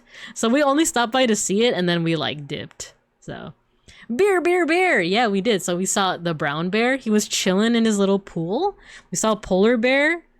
Man bear suit. No, it's just a... No. It's just... It's my brethren. It's a fellow sun bear. You saw fellow bears behind bars? No, that's just their job. It's like... That's just their 9 to 5. After 5 o'clock, they clock out, you know? They do their usual streamer thing, you know? I'm sure they don't stay there all the time. Oh yeah, we also saw a palace cat. This isn't a great picture, but have you guys ever seen what a palace cat looks like? If so, prepare to be amazed. Let me get a picture. Palace cat. Yeah, exactly, Shiopi. That's exactly what I was referencing. It's like Shirokuma Cafe, where like that. This is just their 9 to 5, and then after 5 o'clock, they just like they go back home. You know. Okay, I'm gonna show you what a palace cat looks like. They look like our cat Gino. Being a Spider-Man pointing meme. Yeah, it's like, oh my gosh, it's a bee. It's a bee. Manul. I think that's another... Is that another name for the palace cats? They're very cute. I love palace cats and their stupid rectangle faces. It looks just like our cat Gino. That's why we love them so much. Because they just always look so mad all the time. Yeah, the zoo was actually very extensive. It was definitely one of the bigger zoos we've been to. If you were ever in Los Bincos, we do have a zoo. Actually, that was pretty sizable, but I think it's because it's local that I'm like, it's whatever. The San Diego Zoo, that one is also really sizable. They have like a big, they have like a diverse, not collection, but just a bunch of animals. And then the Tokyo Zoo, the Ueno Zoo, is also really big as well. It's another name, that's what they're called in JP. Manuneko. Aww, I love that. Manuneko. But yeah, the zoo was really cool. And they had all these bears. And let's see. What else? Okay, yeah. We only have like, I think 3 more slides. This last slide is just more of like what Beans and I did during our last days in Japan. We went to the arcades. We just went to the arcades. It's not that we ran out of things to do, because by the time we visited the zoo and the STI gallery, that was already our last weekend, and we were departing on a Monday. So we were tired from those though, and we wanted to kind of like do something but not take a train anywhere. So we ended up just like walking around Akihabara and just playing random games at the arcades, which is really fun. So I played like a rhythm game, and Beans was playing more fighting games and driving games like Initial D. Doo-doo-doo. So he would play that. I would play the rhythm games. This one, what was this called again? I think it was called Sound Voltex? Not Sound Vortex. Sound Voltex. They had a lot of, whatchamacallit, Vocaloid songs, which like attracted me to it. So here you can see that I played, which one is this? Atashi vampire, ding, ding, ding. So I played that one. There's also, is it Poppin' Music? That one also. I also played the taiko drum one. The taiko drum is a lot of fun because it has a lot of like anime music and Vocaloid music. Eurobeat intensifies, exactly. You have a friend that's super into Sound Voltex? It's fun. It's fun. I did not get anywhere close to like, cause like, first of all, there's like multiple arcades in Akihabara, and like depending on which one you go to, you see the people who are like professionals. Like they play this like their life depended on it. Like it's kind of the same with like DDR or any kind of rhythm game. When you see an expert playing it, it's like, whoa, how the heck is your brain even like reading all of that and like doing the inputs in perfect timing, you know? So I was nowhere near that. I was still playing like beginner stages and stuff, but it was still a lot of fun. It was a lot of fun. And there was also an arcade that has old school machines as well. It had this one called Lucky and Wild. It was like a it's like a co-op arcade game where like one of you is driving and shooting and the other one is just shooting. It's very old school, you know? We also had one, there was like an armadillo rolling game where like it was a giant ball and you just rolled it. And I think this one is Poppin' Music, which is another rhythm game, but it has like old school like Vocaloid music as well. So yeah, I'm starting to need to go to the Little Bears Forest again. So this is actually the last slide talking about Tokyo, and then we're gonna transition into talking about OFFKAI. But we're probably gonna have an ad break in between that, just so I can go use the forest. So yeah, overall, I think I just used this last slide to talk about all the vegan eats that we had and to show off all the vegan eats. So I think I already showed you guys the Koko Ichibanya curry. This is from Tea's Tantan. Go plant a tree. I mean, if you look around the classroom, you can see that I've already planted many. Not with my pea though. Anyway. So this is what the ramen looks like at Tea's Tantan. Once again, this is in Tokyo Station. These balls, by the way, these are cheese balls, like plant-based. They're vegan cheese balls. They also have vegan meat. They had lots of sesame. If you mix it all together, it was so good. It almost has like a peanut buttery taste because it's like tantan men ramen. And then I included this picture because y'all, I was so addicted to the convenience store pudding. The pudding is so like, oh my gosh, it's so light. It's so light on the mouth, but they also have souffle. They have different kinds of pudding, but there's like the regular pudding and then there's pudding with like jello on top. Not jello. It's like flan on top. Not flan. There was like something on top of it, but then I was addicted to these. These ones have a little souffle. It's so soft. And I'm like kind of chasing that high because I found out that, not found out, but there's a Japanese market in California, but they don't have the pudding. They don't have the pudding. I was so sad. I was so sad because I was so addicted. I would get these like every other day because we had a konbini like really close to our hotel, like literally like the next street over. And oh my gosh, I would get like the rice balls every other day. I would get like the souffle pudding. There was a lot of walking overall during this trip. A lot of walking, but I also kind of like, I also ate like I also kind of ate a lot of like really not healthy foods. Like overall, the standards of food are more likely like most likely they're a lot better in Japan. So even if it's like fatty food, it's still healthier than the equivalent in Bear America, but it was still a lot. It was still a lot. Did it have a name? I can try to track it down. I didn't save the name of it. It was just pudding and it was sold at a Family Mart. Because there's different branches of convenience stores. Oh no, my voice is starting to go. There were different branches of convenience stores. So there's Family Mart, there's Lawson.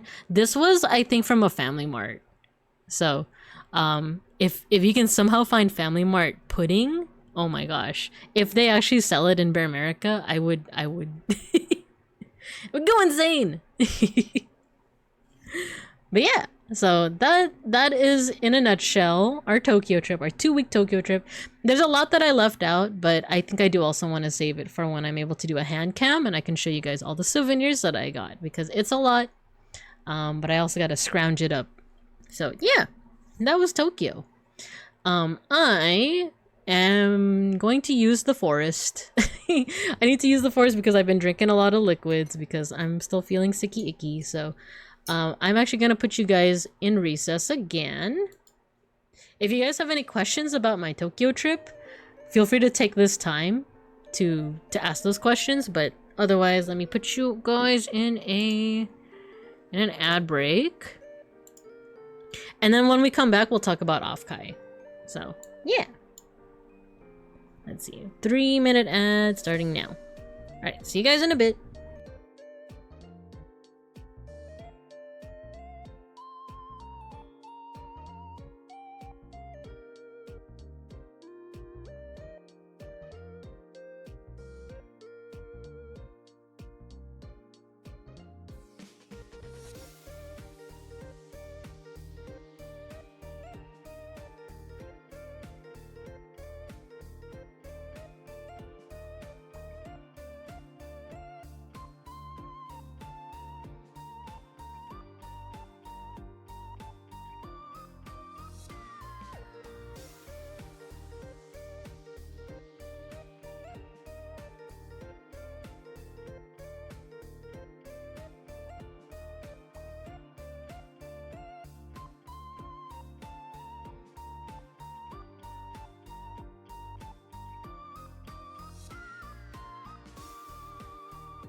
Okay, we're back.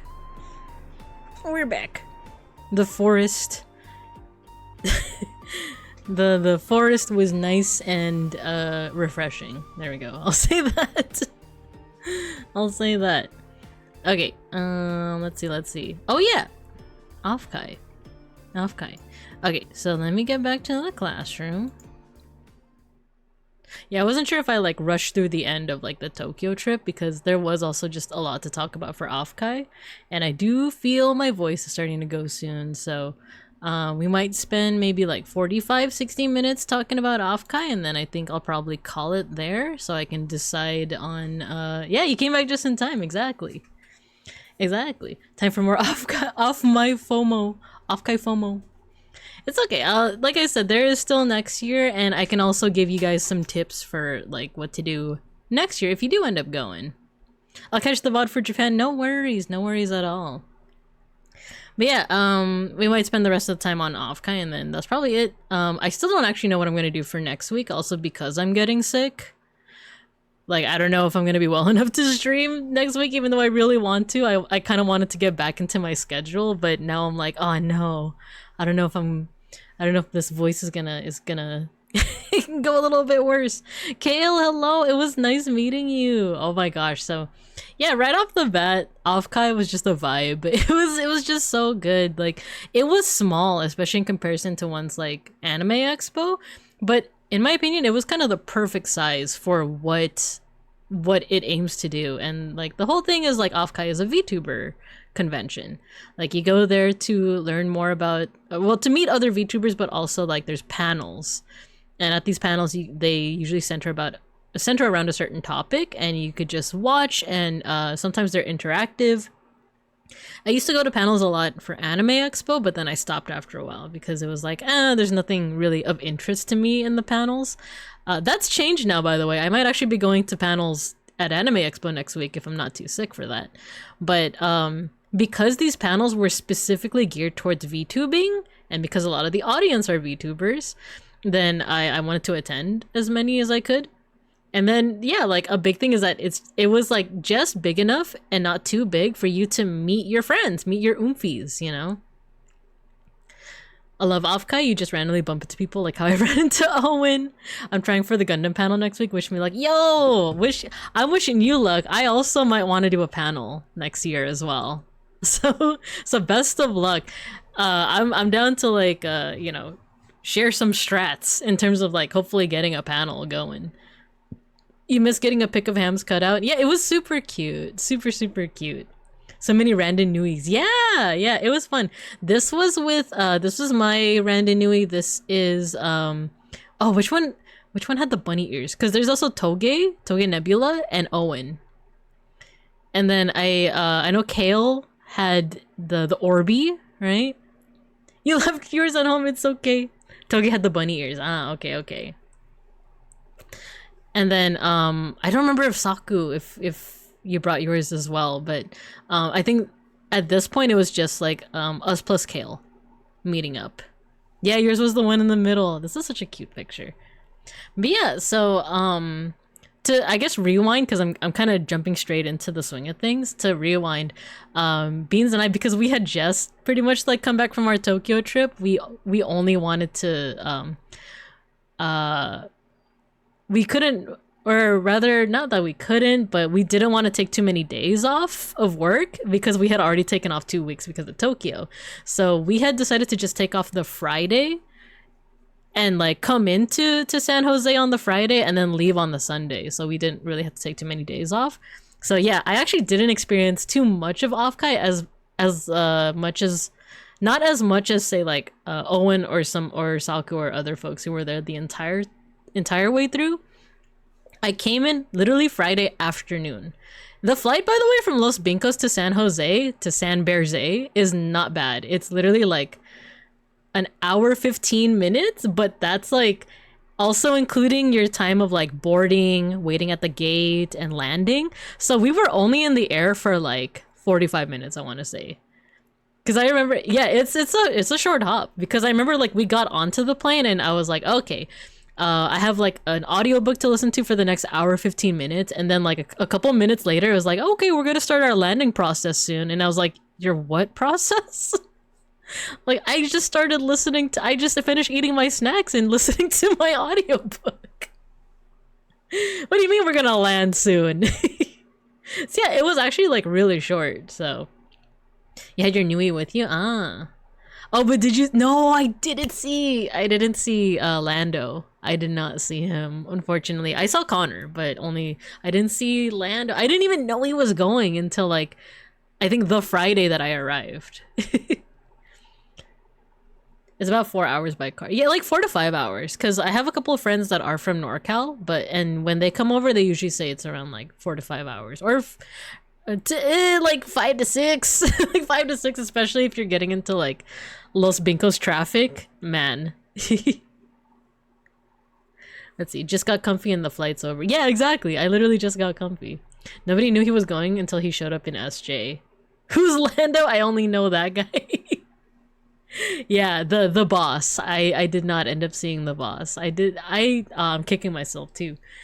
But yeah, we arrived like Friday afternoon. We went into the hotel, we chilled for a little bit, we went to go get something to eat, and then we went to get our badges. And then by that point, I think it was already like 4 or 5 p.m. because I knew that I wanted to catch a panel, and I think that first panel, what was it? It was the Gunpla panel. It was like the panel to like if you want to use Gunpla to make VTuber content, which was pretty cool. Like all the panels I went to, we like both Beans and I like learned a lot, and there's stuff that we want to kind of like integrate into our content, so to speak. So who knows, maybe in the near future you'll be seeing me do some Digimon, not Gunpla. I do love Gundam, but you know, I'm definitely more of a Digimon gal, and I do have kits. I do have Digimon kits, so yeah. Not kids. Oh my god, don't read the caption. I don't have kids. I have T. It's with a T at the end. I have KITS kits. Dang it, the captions. Anyway. I have Digimon stuff that I want to build. So who knows? That might be in the near future. Afterwards, I think Beans went, I don't remember if we like went to go eat at this point.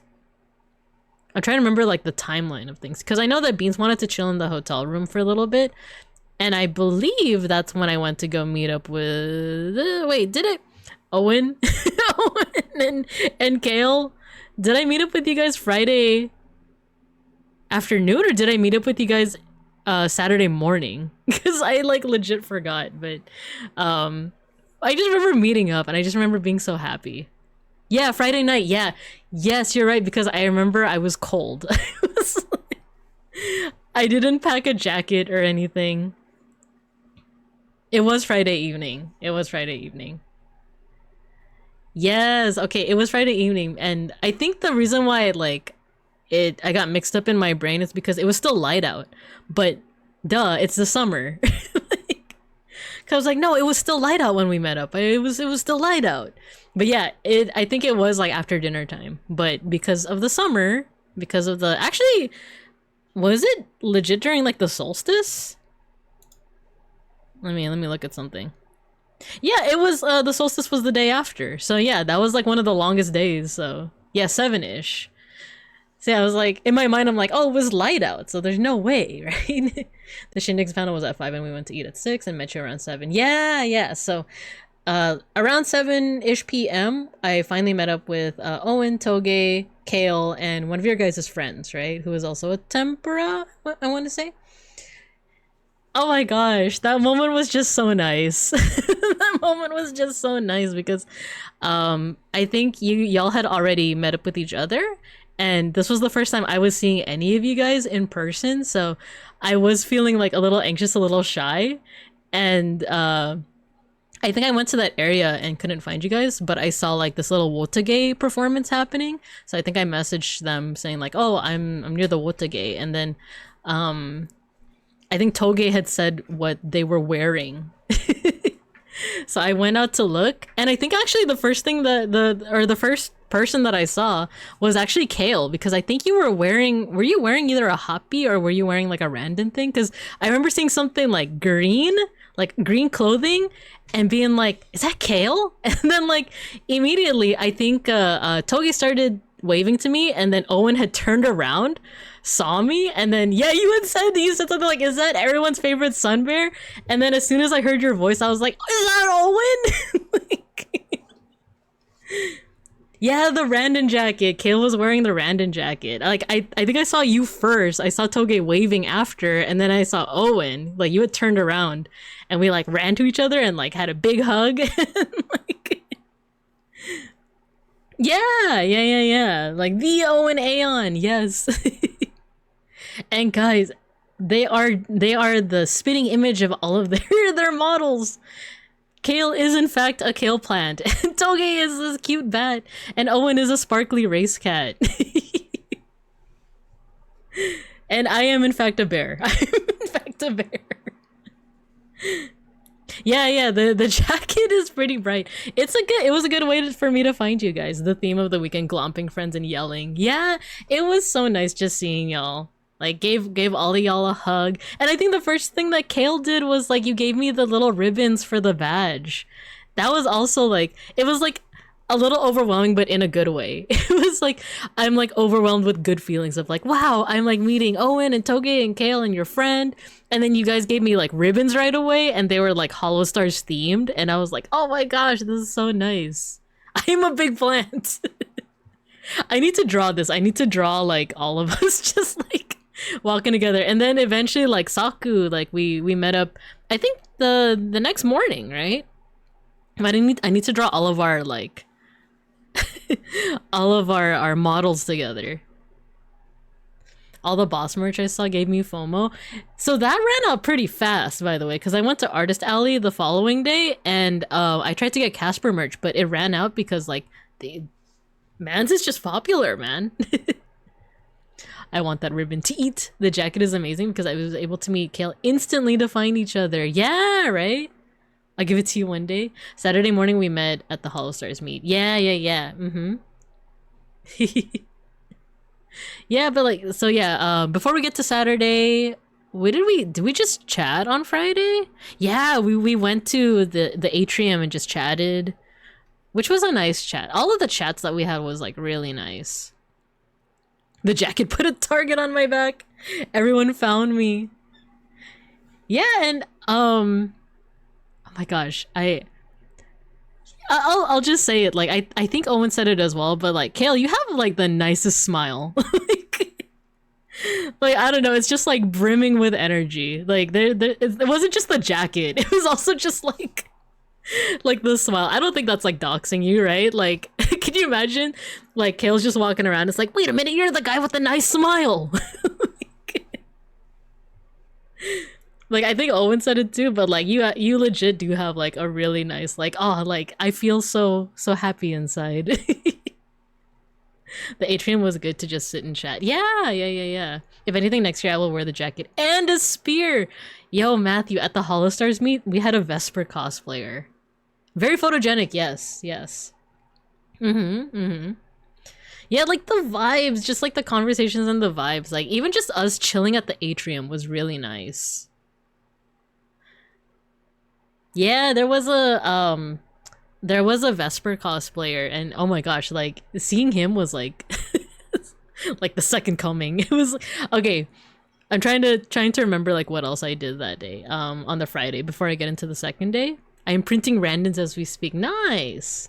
Which reminds me, I should probably print some stickers. I finally fixed my silhouette, so I should do that. Friday evening we went to another panel. I think it was Friday evening, right? But yeah, it was no, this was on the Saturday. What was the other panel that I went to then? It was about building community. It was with like Lala VT, who is that like 50s diner VTuber. It was with Big Nose Bug and a couple other folks, but they were basically just talking about like how to build community, and that also had like some really good notes. Some stuff on like how to kind of like create the community that you want to see, you know. And I was already getting a lot of ideas because I do already like the whole idea of us being a classroom. You guys are my students, you know. So it was just like a lot of brainstorming on that, and they were just kind of giving advice on like, you know, how do you keep the good vibes in a community? How do you like if someone is being problematic or toxic in your chat, or even if just the vibe is off, even if they're an extra view, you don't want that kind of energy in your VTubing space, right? So it's better to kind of enforce boundaries, place and enforce boundaries, and cut off any people that are kind of giving those bad vibes, rather than just like letting them continue, because it's very hard to change those boundaries once they've already been set in place. And that is something that I will call out on myself, is that I'm not great always at enforcing certain boundaries, but it's something because of that panel that I do want to get better at. So that was Saturday. That was a good panel. I'm sorry I ditched you half. Oh no, that's totally fine. I kind of understood. It's like, well, I assume that you just had to get to another panel, but I'm never like, where did Owen go? Like, how dare he, first of all. But no, you're good. But yeah, so that community building one was nice, and then I think at that point, Beans and I wanted to go get dinner, and we were thinking about, if not dinner, we wanted to go drink, and I was thinking of drinking at the party floor, but I think Beans wanted to check out like this pub because it served like vegan food. The only unfortunate thing is we went to the pub, and I guess there are specific hours for serving food because they were not serving food. And also by that point, it turned more into like a club because like the music was bumping, but it was also very loud, and I was starting to get overwhelmed. So we just sat at the bar. I put in some like earplugs, and we both had one drink, and then we went back to the hotel. Oh no, we got snacks. We got snacks at the 7-Eleven, and then we went back to the hotel. And I think by that point, it was kind of too late to go party. So yeah. The call of the forest, exactly. So, you would have stayed. I was getting too overwhelmed. It was like very loud. You didn't miss much with the party floor. I went the following day, and I actually enjoyed it, but it was mostly because Owen had told me about room 411. Because that place was chill. Friday night was bad? Oh no. That I didn't know. I just assumed that like it depended on like where you went, because yeah, for reference, what was really cool too about OFFKAI is that they had a whole floor dedicated to parties, but they were kind of sanctioned by the con itself. So they were completely like legal, like as in like they weren't secretive, they weren't people like trying to hide it. It was all kind of like allowed by the con itself. And I think Irium, a VTuber app, is actually the ones that like paid for everything, that sponsored it. All the drinks were free, by the way. If you went into any room, as long as you showed ID, all the drinks were free, but there was kind of like a there's usually like a QR code of like, because they weren't allowed to do like mandatory donations. It was only like oh, if you really want to support us, then like use this QR code so that you can like donate to us. But it wasn't mandatory, so technically it was free drinks. And it was nice. And you know, like depending on which room you went into, the people that were organizing it were pretty good on like their boundaries of like, if you're too smelly, you can't be in here. You can only be 21 and over. You know, you got to be able to handle your drinks. I don't know if they kicked out anyone that couldn't handle their drinks, but I just didn't see too much chaos, if I'm being honest. So it was cool meeting up with Kale again and his friend. Big energy. Irium sponsored some of the rooms, but most of the rooms were hosted by attendees totally out of their own pocket. Oh, I thought, oh, okay. Thanks for correcting me. Yeah, so I thought Irium sponsored everybody, but yeah, it looks like it was just some. The rooms had fun themes. Yeah, oh my gosh. I didn't go into the green room, but there was a green room and it was for green VTubers, including the orc, including Randon. And like I guess Fauna was on the secret menu. Who else? Nimmy, the Caribou from VSeeFace, I think. Yeah, they had like green ones, and their room was 420. They got room 420. I wonder if they saw that they got room 420 and they like decided on the green theme, or vice versa, you know. But we didn't actually go in there. But I heard it was cool. But we went into another room that was like a lot. It was super chill because we had like a balcony. And Owen was one that told us about it. Narrator, the drinks weren't free. She just walked away without paying. No! No, I'm gonna get banned. I'm gonna get banned from the party floor next year. No, but I want a drink. No, I swear it was free. I swear. Can you imagine? It's like the Simpsons joke where it's like, there's a giant sign on the party floor next year. It says no babinkas allowed. It's just my face with like a with like a giant like slash across my face. But then there's like another VTuber who's named like, I don't know, Babinka Johnson or something. And I'm like, but you let in Babinka Johnson. And they're like, it says no Babinkas. We can have one Babinka. And then Babinka Johnson is just Beans with like a new model. No, how could everyone betray me? But no, I'm like 90% sure it was free. But yeah, it was pretty good. I'm jumping ahead of myself, but at this point, I don't think I need to go in chronological order. Just know that the party room was really chill. It was really chill. Is that a Patware emote with the praying? Patware jug rhyme? It's free if you're fast enough. No! I thought I taught you guys better. Oh my gosh, these are amazing. These emotes are amazing, especially the scary one. The pointing one. The pointing one's so good. Tips optional. Yes, exactly. The tips were optional. Taught us how to be fast enough. No. Saturday night vibes were immaculate. So much fun hanging with you and Beans and Toge and George and everyone else I met there. Good evening, George.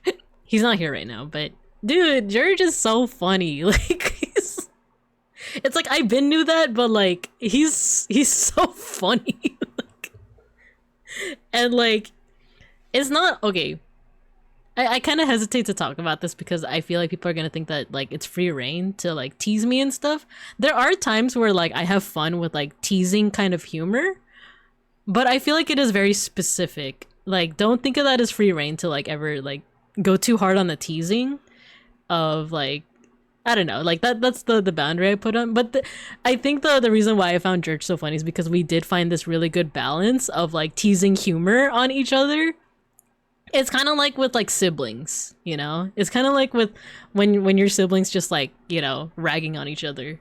So but it was just fun. It was fun to like chat with him and you, Owen, and then there George also had two friends that were there that also happened to be like from Los Bincos. So oh, you know what? I don't know if that's okay for me to say, so I'm not gonna say their names, but he had two friends that were like, ooh, okay, cool. All the pet wear emotes. I feel bad I knocked out on Saturday. I missed so many hangouts. It's okay. I know that you went to like a concert, right? You went to a concert and like, yeah, as long as you had fun, no worries at all, you know? His friends were great conversationalists. Yeah. And then I know like Toge was there too with their partner. And I didn't get to talk to them much, but they also seemed like they were having a good time. But yeah, the vibes were great. The vibes were great on that Saturday night. That one was fun. And I think it was also because that place where we were hanging out at was pretty chill. Like there were a couple of people that were kind of in and out and they seemed like very,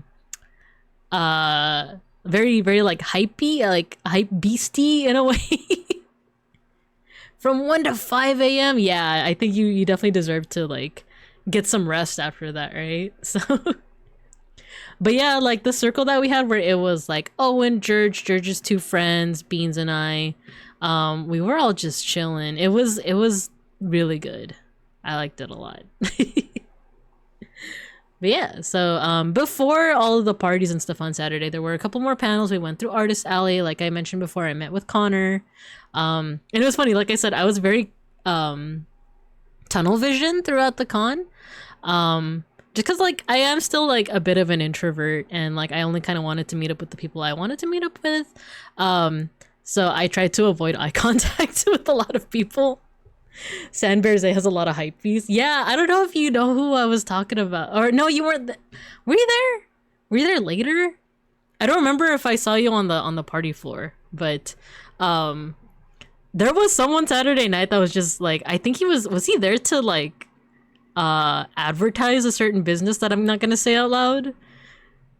Cause that's what I had heard. He was just there to advertise. But he was also like kind of loud. But it wasn't too bad. It wasn't too bad. What was I saying? Oh yeah, I was very I'm trying to be better about eye contact. I want people to know that I'm giving them my full attention, but I'm sorry if it was a lot. Oh no, you're fine. You're fine. I generally avoid eye contact so that, like I don't know, like I don't want to seem like I'm being too aggressive with my eye contact. I missed y'all. It's okay. It's okay. It was still nice, really nice running into you though, Kale.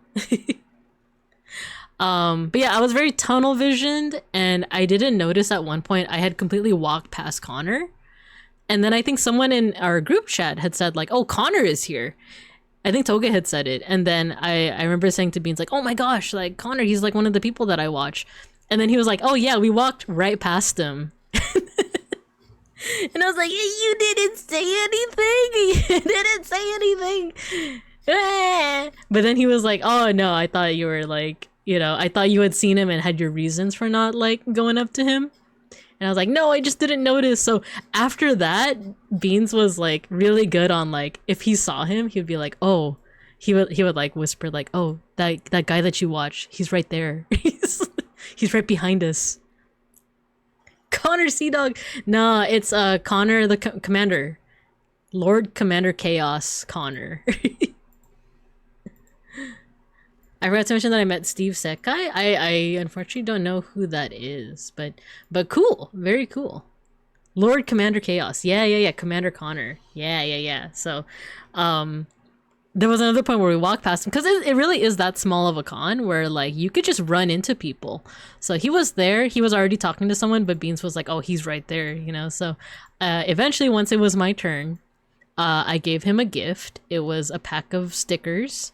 Not my stickers, not my Sniffa stickers, but just stickers that I just so happen to have. It's like modern art stickers. So, yeah, of Best in Jest. Exactly. So I gave him the stickers and I just told him that like I'm a fan and I told him that I'm Pau Pandin. And then, you know what? I think I might have said Pau Pandin and he was like, is that how it's pronounced? And I was like, oh, no. Like, I'm actually saying it wrong. It's supposed to be Pandan.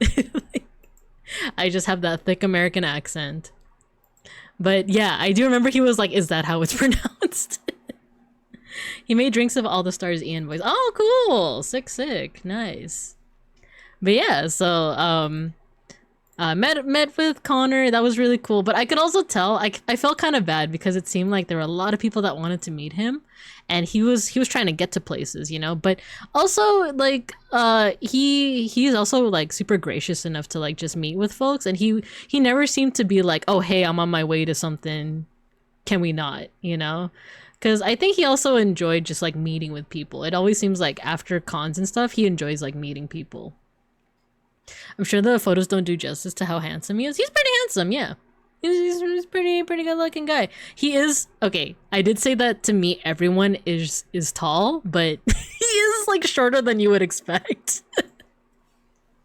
He is shorter than you would expect. Like he's still taller than me. He's still like, to me he's still a pretty tall guy, but like when you see him it's like yeah, he is kind of shorter than you think.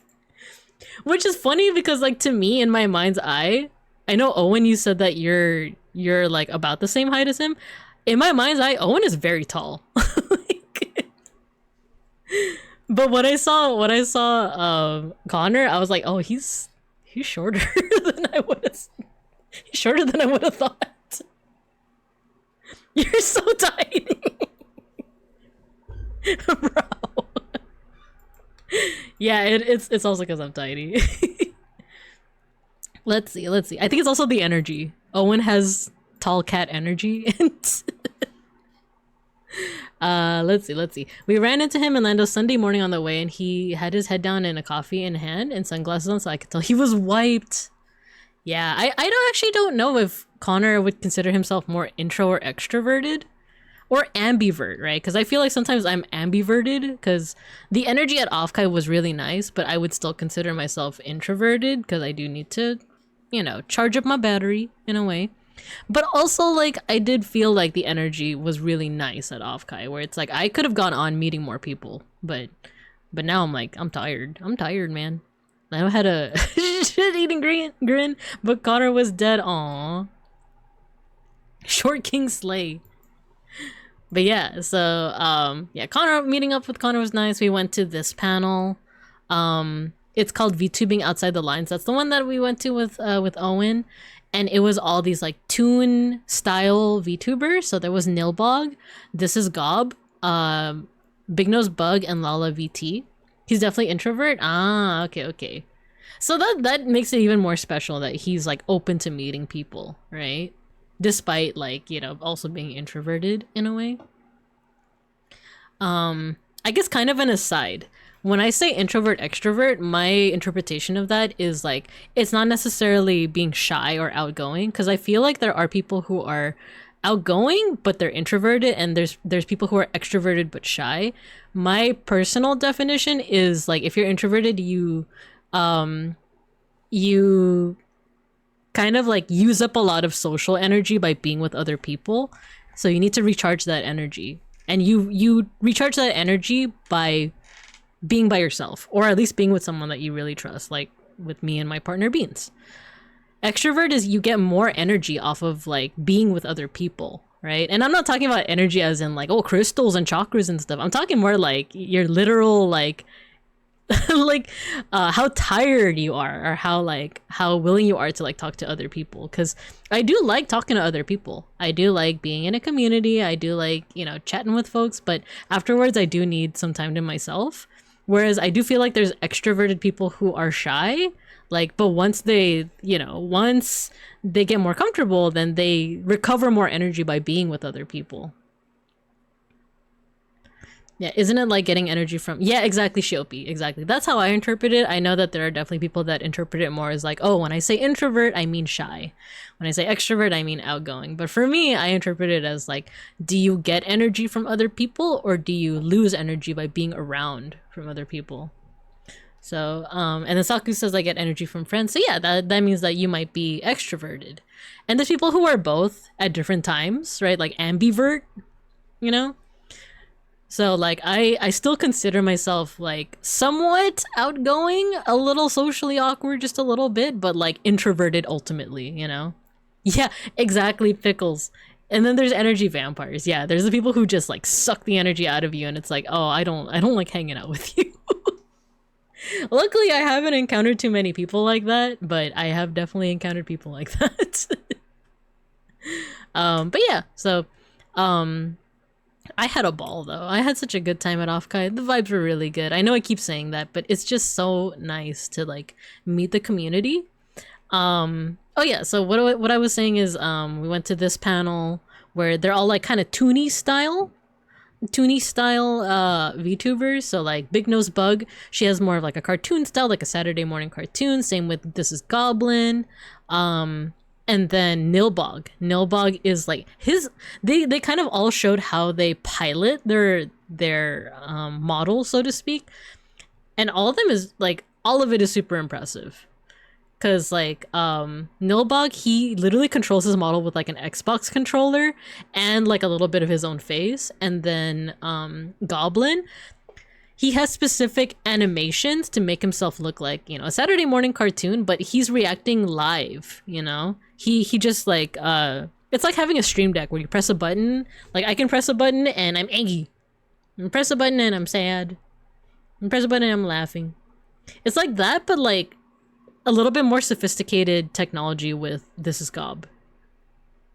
And then I believe Big Nose Bug has is just live 2D, but she has a lot of different toggles, and her and Lala VT have this thing where like their setting is also part of like the streamer experience. Like Lala VT, she's using like a 3D model, but her like her diner is like its own character almost. So it was really cool to just see all of their different techniques on how they like animate and how they see their community, how they like kind of pilot their streams in a way. So it was cool. It was a really, really cool panel. Sometimes I have to decompress by sleeping. Yeah, totally get that. Pumpkin Potion. I don't know if I've heard of Pumpkin Potion, but I'm down to check out their stuff. What is Pumpkin Potion? Oh, yes, I do know who this is. Yes. Yeah, so the like rubber hose style person, right? I've seen their model before. She looks really cool and cute. Yeah, you really like seeing the behind the scenes of those folks? Yeah, me too, right? VTubing is just mecha anime. That is a cool way to put it. We are basically just piloting, you know, our models in a way. She mood swings us. Oh no. That reminded me of something. Oh, there's like a mecha VTuber. I don't remember what their name is, but I do know that there are mecha VTubers out there. I remember Pumpkin Potion before they did VTubing. Oh, cool. Nice. Stuff like this is how I can tell that this is a VTuber con. Yeah, I think that was the cool part, is like everyone just has like these different styles. And what I really like too is when they talked about what influenced them, which like made them land on like having models that look like this, right? Because they were even saying that like, you know, you could just go with like an anime style, which there's nothing wrong with that. There's nothing wrong with having an anime style VTuber. But in their case, like they were inspired by various things, which isn't to say that the anime style VTubers aren't also inspired by various things, but like you can kind of see like Big Nose Bug and This Is Goblin were inspired by like Saturday morning cartoons, or like that Gendy Tarkovsky kind of style, right? I think Nilbog, he was inspired by what was the film? He said that he saw like a metal goblin somewhere. Get in the model, Babinka. And then, dude, Lala VT, I didn't really watch any of her stuff before I saw her at this convention, but I saw what she looks like, and she's shown her face before too on her social media, but her actual like personality outside of the model is exactly the same as her model. She is adorable. She is like a darling. And her accent is real, by the way. Like, I don't know if you guys have ever checked out Lala VT, but she talks with this like, I want to say like Brooklyn, New York. I don't know. You guys can feel free to correct me, but she has like an accent, And that is not her character. That is 100% her. And I just think that's so cool. I think she is from the Bronx. Yeah, she has like that accent of like the Pakyaka and Harvard Yard like type of accent, you know? I just found it fascinating because like I didn't really watch her that much. I started following all these people, by the way, after OFFKAI. But like, you know, when you see her, you think that the accent is just like, you know, a character, but it's her. Like she's literally her character. Fran Drescher kind of. Yeah. Mm-hmm. Oh man, that brought me back. Like, yeah, Fran. Like from the TV show. Let's see, what else? Yeah, the nanny, exactly. I was imagining her big hair.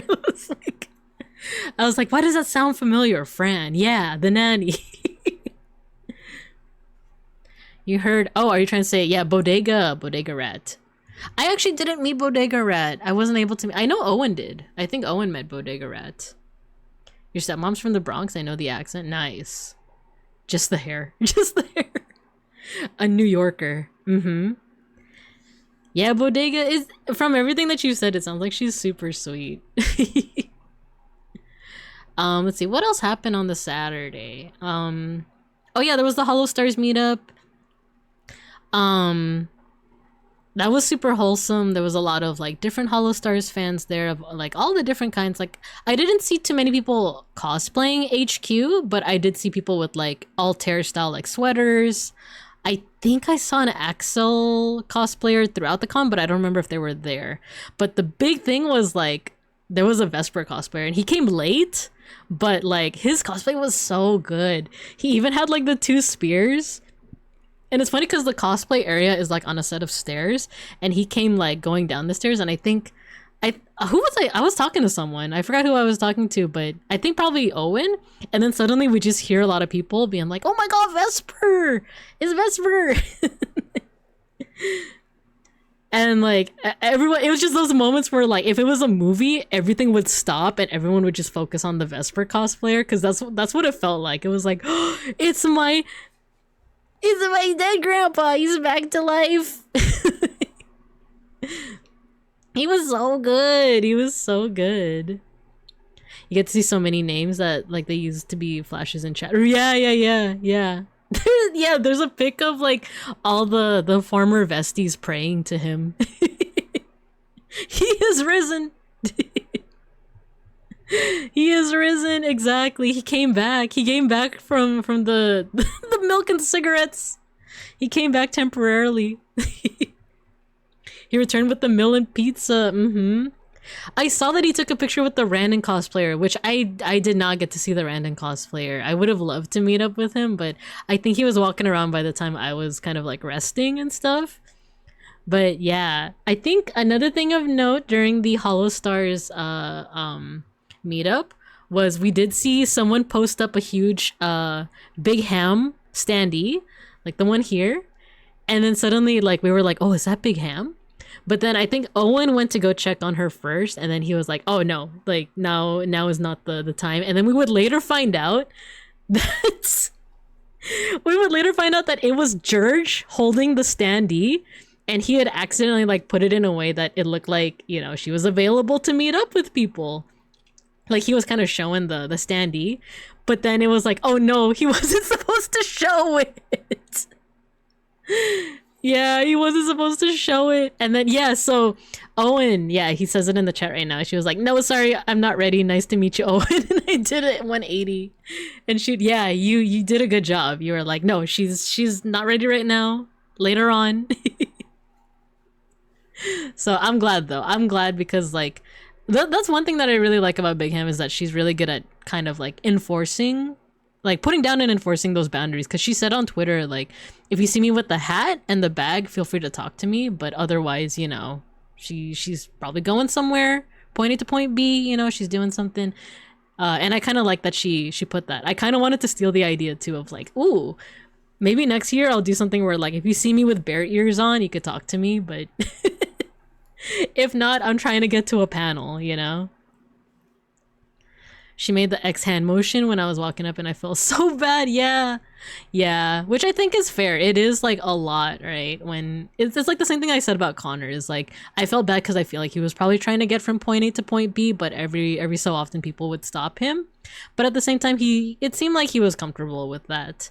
But I kind of like that Big Ham kind of put that boundary of like I'm not ready right now. Instead of just trying to kind of tank it, because that only ends up with you getting like tired and overwhelmed, right? So I think all in all it was a good thing, but it was kind of funny that George made that mistake and that we would find out later on that it's like, no, that wasn't meant to happen.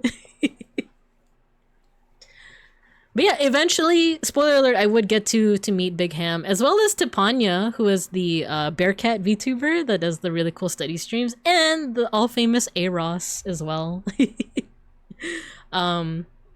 Actually, yeah, we can talk about that. I think I was in line for another panel, and me and Beans were just chatting with each other. I forgot what panel it was. Oh, it was a panel on how to make your own merch. So we were in line for that, and then suddenly I see someone coming up to me. They're walking like beeline towards me, and I see that they have a green bag, and I thought it was the Randonite bag, or the Randon, like the what do you call it? The over the shoulder bag. I caught Aros's stream talking about the con. Oh, nice. Dude, he's so cool. But yeah, so like someone, well, we were waiting in line for this panel, was making a beeline towards me. I see the bag. I point and I'm like, oh my gosh, are you a Randonite? But before I can finish the sentence, I think they paused and they were like looking at me. I forgot kind of like the order of operations here, but I remember for a second we were both confused. But then he said something. He said something which I don't even remember what he said. And I was like, oh, are you Aros? But then before I could finish that sentence, I looked down at his badge and it does not say Aros. And I suddenly, for like 2 milliseconds, I was like, oh, I am stupid. I'm a fool. I just assumed that it was Aros. This guy is a complete stranger and I just assumed it was Aros. And I look at his badge, it doesn't say Aros, but then the next millisecond, he's like, yeah, I'm Aros. I'm just using someone else's badge. I just, like, just to rerun that all in sequence, it was like me seeing the Randonite bag being like, oh, are you a Randonite? No. Oh my god, are you Aros? Wait, that's not Aros. I'm an idiot. Yes, I'm Aros. I'm not gonna say the name that was on the badge because that would be doxing, but like, it was just funny. Did he have a staff badge? I heard he got into... He just said that he traded badges with someone just temporarily because when he ran into us later on, he actually did have his badge. Like, I don't mean to imply that he like stole anyone's badge or was doing anything illegal. If there's any OFFKAI staff in my chat right now, that's not what he was doing. Don't ban him, please. Like, but it was just like a funny exchange of like that millisecond of like, no, I'm dumb. No, wait, no, wait. But it was Aros, and like I don't know how he was able to clock me as Babinka, but he did. He was like, are you Babinka? I don't know how he was able to clock me because like, I don't think, did I have my bear ears on? I forgot what it was, but like, he just immediately knew. Like, I was Babinka. Borrowing someone's streamer key IRL? Yeah, exactly. Yeah, I had bear ears on. I forgot to mention that. That was so cute. What's funny is I had actually planned a little bit for OFFKAI. I was hoping to print out stickers to hand out to people. I was hoping to crochet a little headband for myself with purple bear ears, but none of that happened. Like none of that. None of that happened, and I felt so sad because I was trying to print out the sniffa stickers, the Filipino dessert stickers, and it just wasn't happening. It's because I have like a machine called a Silhouette, which is used to print out first you print out the stickers and then it cuts it in the shape that you want, but the blade just wasn't working, and then before that the power cord wasn't working, and just like all the morning of my flight to San Jose, and I was like kind of stressing out, and Beans was just like, you know, if you could like hand cut them, maybe that would be nice if you want to. But I think by that point I was like, I'm just gonna print out my little like dinky little square stickers and hand them out to people. Exactly, best laid plans. But For next year. For next year, I'll plan earlier, right? Suspicious bear-shaped, and he clocked you immediately. I'm very happy to have that sticker in my autograph book. Aw, thank you. Yeah, I was still able to print out these cute little stickers. They were square-shaped. It says Babinka approved. So I'm glad I was still able to hand that out. I handed it out to Owen, to Kale, to Toge, Saku, to George. I think Big Ham. I don't remember if I gave to Tippa. I definitely forgot to give to Connor, but at the same time, he doesn't know me as Babinka. He knows me as Pal Pandan, so I think that's fine. I think that's fine. But yeah, he immediately clocked me, and then later on, I think we met up with Owen, and then all at that same time, where I think I was like alone in the atrium. Not alone. It was like me and Beans in the atrium. I was taking a picture of this Big Ham standee. And then suddenly, I hear Owen's voice calling me. I turn around and he's there. And then suddenly, A-Ross pops up. And then suddenly, Big Ham pops up. And then suddenly, Tipanya pops up. And then suddenly, there was another person, the mom VTuber, right? Suddenly, like, all within, like, the same, like, 10 to 20 minutes, like, all these people just, like, popped up randomly. I got the sticker in my sticker book. Oh, yay! Found you randomly. Yeah, we all kind of like met up at once. Yeah, mom at the cookie box. Or mom at cookie box. Yeah, she was so wholesome. I did not know who she was before OFFKAI, but she's super wholesome. And you said that she's the mom of Bree at Cookie Box, who I'm also not familiar with, but yeah, exactly. So yeah, everyone was just happened to be at that like location at the atrium all at the same time, which was really cute. Loved it.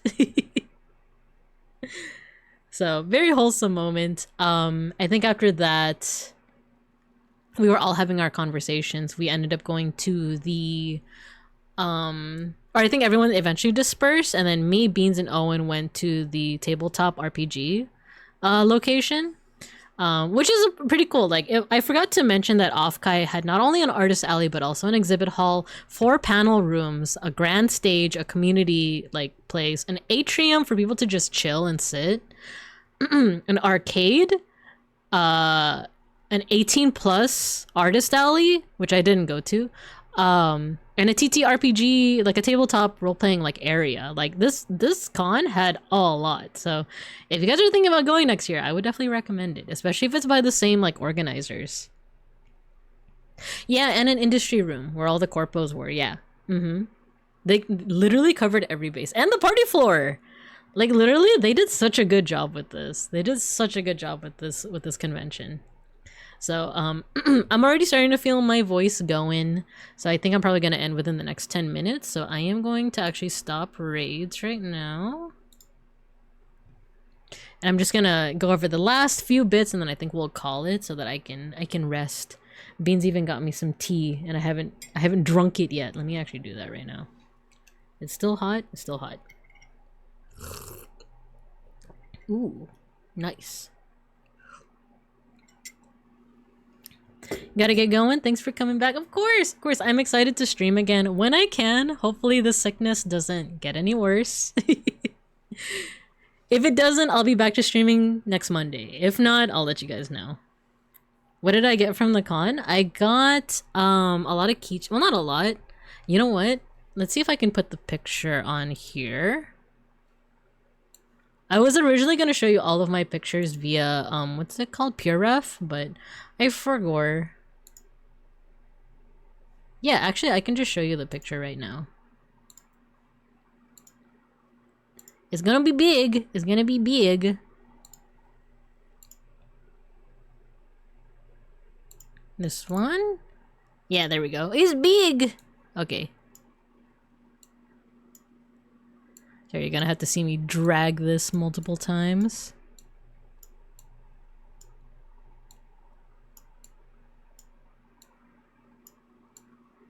There you go.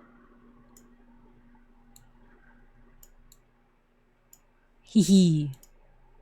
No, you know what? I'm an idiot. I should do this through PureRef so that you guys can like see all the details. I'm a fool. A fool. And delete that. Put on PureRef. Where's PRF? There we go. Here's all of my gets. Here's all the stuff that I got. So it actually wasn't a lot. It was mostly stickers and small stuff because we just didn't have a lot of luggage. So you guys seem so cool. You're cool. I think Pickles the Little Dill is cool. How do you like that? Yeah, so these are all the things that I got. We can go ahead and zoom in. I really like these stickers, these like little childhood stickers, where it's like the Very Hungry Caterpillar, Rainbow Fish, Courage the Cowardly Dog, Sagwa. Beans doesn't know who Sagwa is. Do you guys know who Sagwa is? The little cat, the little children's TV show. We have Blue's Clues and Magenta, her little glasses. We got some charms. These are from I think this is, I have a list of all the artists. I unfortunately can't remember off the top of my head because I am getting a little bit brain foggy right now, but got Vesper, we got 2 random ones, and then one with like the little Kirimi-chan. Everyone at the show had such amazing energy and really represented themselves as amazing IRL as they are on stream. Yeah, there were like a lot of folks that like when you meet them IRL, it's like, oh, you're definitely your character, or like you're not playing a character, you're playing you. So yeah, we got Vesper. We got the Vesper toilet picture as well. Something's going on with my scroll button. I don't know why it keeps doing that, but we got the Vesper here. You don't know the cat? Oh, why doesn't anyone know Sagwa? It was like a children's TV show with this little Siamese cat. She's so cute.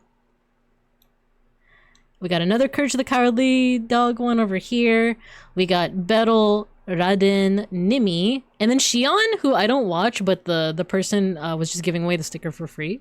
So I was like, why not? Yeah, Matthew, you know Sagwa. Let's go.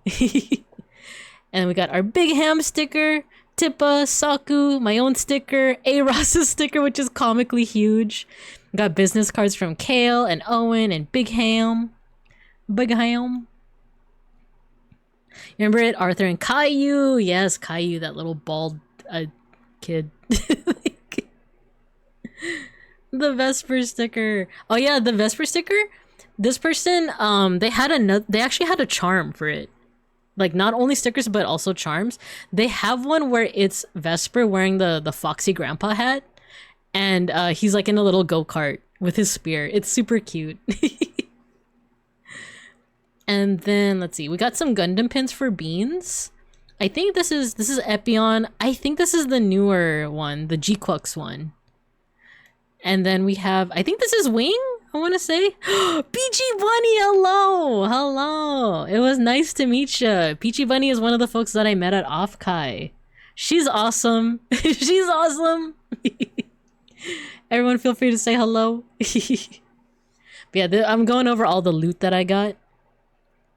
So those were the stickers. I also got really cool art from my freaking scroll button. My scroll button is not scrolling. My wheel. Oh, Matthew, thank you for shouting out Peachy Bunny. Thank you, thank you. Yeah, and ooh, you were just chatting last time. Nice, nice, nice. So if you guys are not familiar with the art of Balulax, they do like horror themed art, like very Dark Souls, very From Software, but mixing them with VTubers. So they did a bunch of the Hollow Girls, but they also have this Magni one. Senpai is one and all. Bear witness! Magni the Grafted. And then there's also a Vesper one. Vesper the Impaled. And I like this one. I like any art where you see Vesper as a vampire. Like, I'm just kind of a sucker for that. No pun intended. So I got these two. And then lastly, it's like, oh, you could tell that this person knows their audience. This is a cutesy pillbox for all of the fellow olds. For all of the fellow olds who are taking multiple multiple medications for their blood pressure and or cholesterol. Such as I. So I got a cute pillbox. You also yapped about OFFKAI. Let's go. I've been loving the OFFKAI recaps. I've been lurking in as many as I could. I will watch the VOD for yours though. Looky, that's super cute, right? Isn't that cute? This is my pillbox. It was made for me. Exactly. It is getting some use actually. So yeah, that is all the gets from OFFKAI. Let's see if there's anything that I left out, and then I do think we're gonna call it actually, because I do feel my voice starting to go. I'm getting squeaky. I'm getting squeakier by the minute. So anything else? So I already talked about the panels. Great vibes. Hanging out with Owen. Because we went to the TTRPG area, and then he taught us how to play. Was it Kingdom? King Domino? No, Kingdom Come? King Domino, yes. He was teaching us how to play a game called King Domino, and then we eventually went to dinner at this really cool Khmer Cambodian place. It's called Angkor Chef, or Angkor. Angkor? I'm gonna type it out. Angkor Chef. Really good place. If you guys are in the San Jose area, go there. It's not just vegan, but they do have vegan offerings. They had really good salmon. Really good salmon, really good noodles, really good what's it called? Mango rice? Sweet mango rice? That was really good. Angkor Chef was yummy. Yeah. Beeplebees, hello. Unfortunately, I'm ending soon-ish. I'm sicky. Your favorite teacher, your favorite art history teacher is sicky. I need to recover. I also need to go to the forest again. She's back from the war. I am back from the war. That was my nice dinner for the week, and chat over fish and wine. All the chats, like, I can't go into too much detail about the chats that we had, but they were just really nice. It was just really nice to, like, realize that we are in a community, in a VTuber community, and it was just nice to, like, see that. Because it's really easy to forget, because we're all, by virtue of how VTubers work, we're kind of isolated from one another. So it's nice to just be in a space that is all for VTubers, you know? So let's see, after the dinner, I think we eventually went to go party. I already talked about that. And then that was pretty much it, because the following morning we had to pack and go. We had to go back to Los Vincos because our flight was pretty early. But overall, like, I just have these warm fuzzy feelings alongside whatever con crud that I have in my lungs right now. Or in my throat, because I'm feeling the sore throat coming. But yeah, overall, really good vibes. And then I came back to Los Vincos. I got sick, and now I'm streaming. Now I'm streaming here. I've been playing the horse girl game, by the way, the Uma Musume game. I don't think I'll stream it. But I do love Agnes Tachyon, and oh, what's her name? What's the other one's name? She's like short hair. Hope it's not Bearvid. I also hope it's not that, because I know a couple people have gotten the bovid. I'm so lucky I didn't get sick. Oh, I'm glad that you guys didn't get sick. I'm glad. I know that Owen did though. So we do have an ad coming up, so no, actually I'm gonna snooze it. But with that, I think I am gonna go ahead and call it here. It was a nice experience. I am hoping to stream again, but I'll let you know, because we'll see how this progresses, how the sickness progresses. But for any newbies, including Peachy Bunny and anyone else, we do have an end of stream tradition. It's our end of stream mosh pit, so we are gonna do that. I think we're just gonna do Screaming Out by Joanne. Thanks for the recap, feel better? Yeah. Oh yeah, you do also get your 1 point redeem. The sniffa stickers. There you go. So yeah, all you gotta do is when you hear the music, I'm also gonna show it on screen. Feel free to just spam your favorite emotes. And then I'm gonna make all your little stream avatars fight each other. Open up the pit! Alright, let me go ahead and share my screen, if I can find it. I forgot how to stream. Let me just find it. Is it this one? It's this one. Oh, I forgot about my... Here. No! Wrong one. There we go.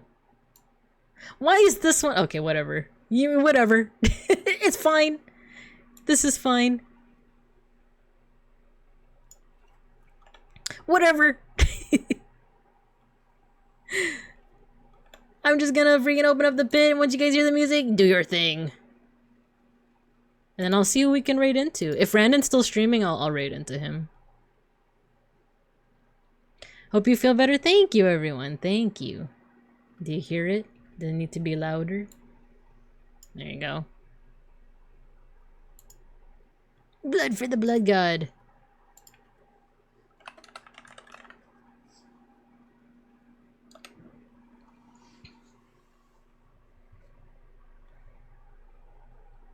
Feel better soon? Thank you. Now open up the pit.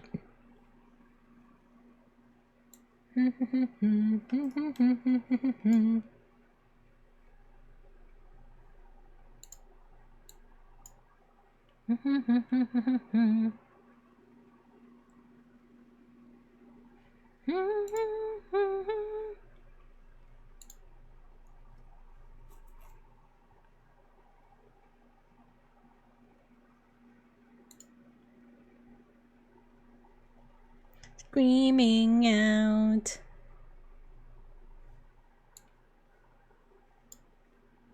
Screaming out. It's Shopee versus Alpaca. Who's getting it? It's Alpaca. Let's go. First mosh pit back.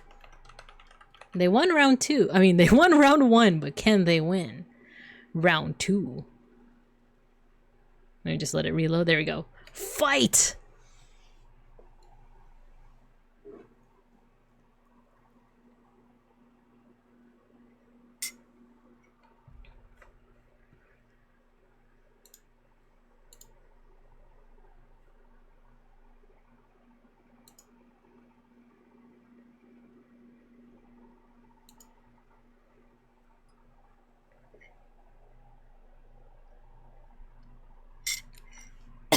Oh shit.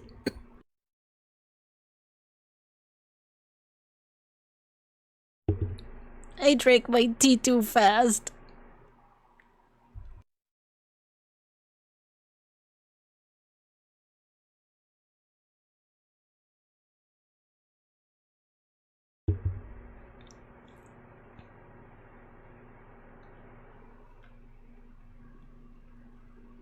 I love this song.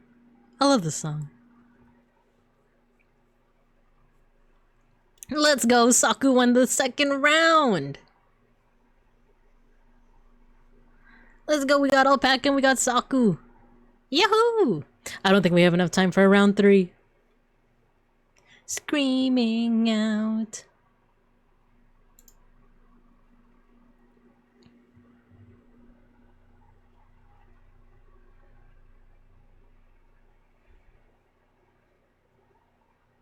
Screaming out.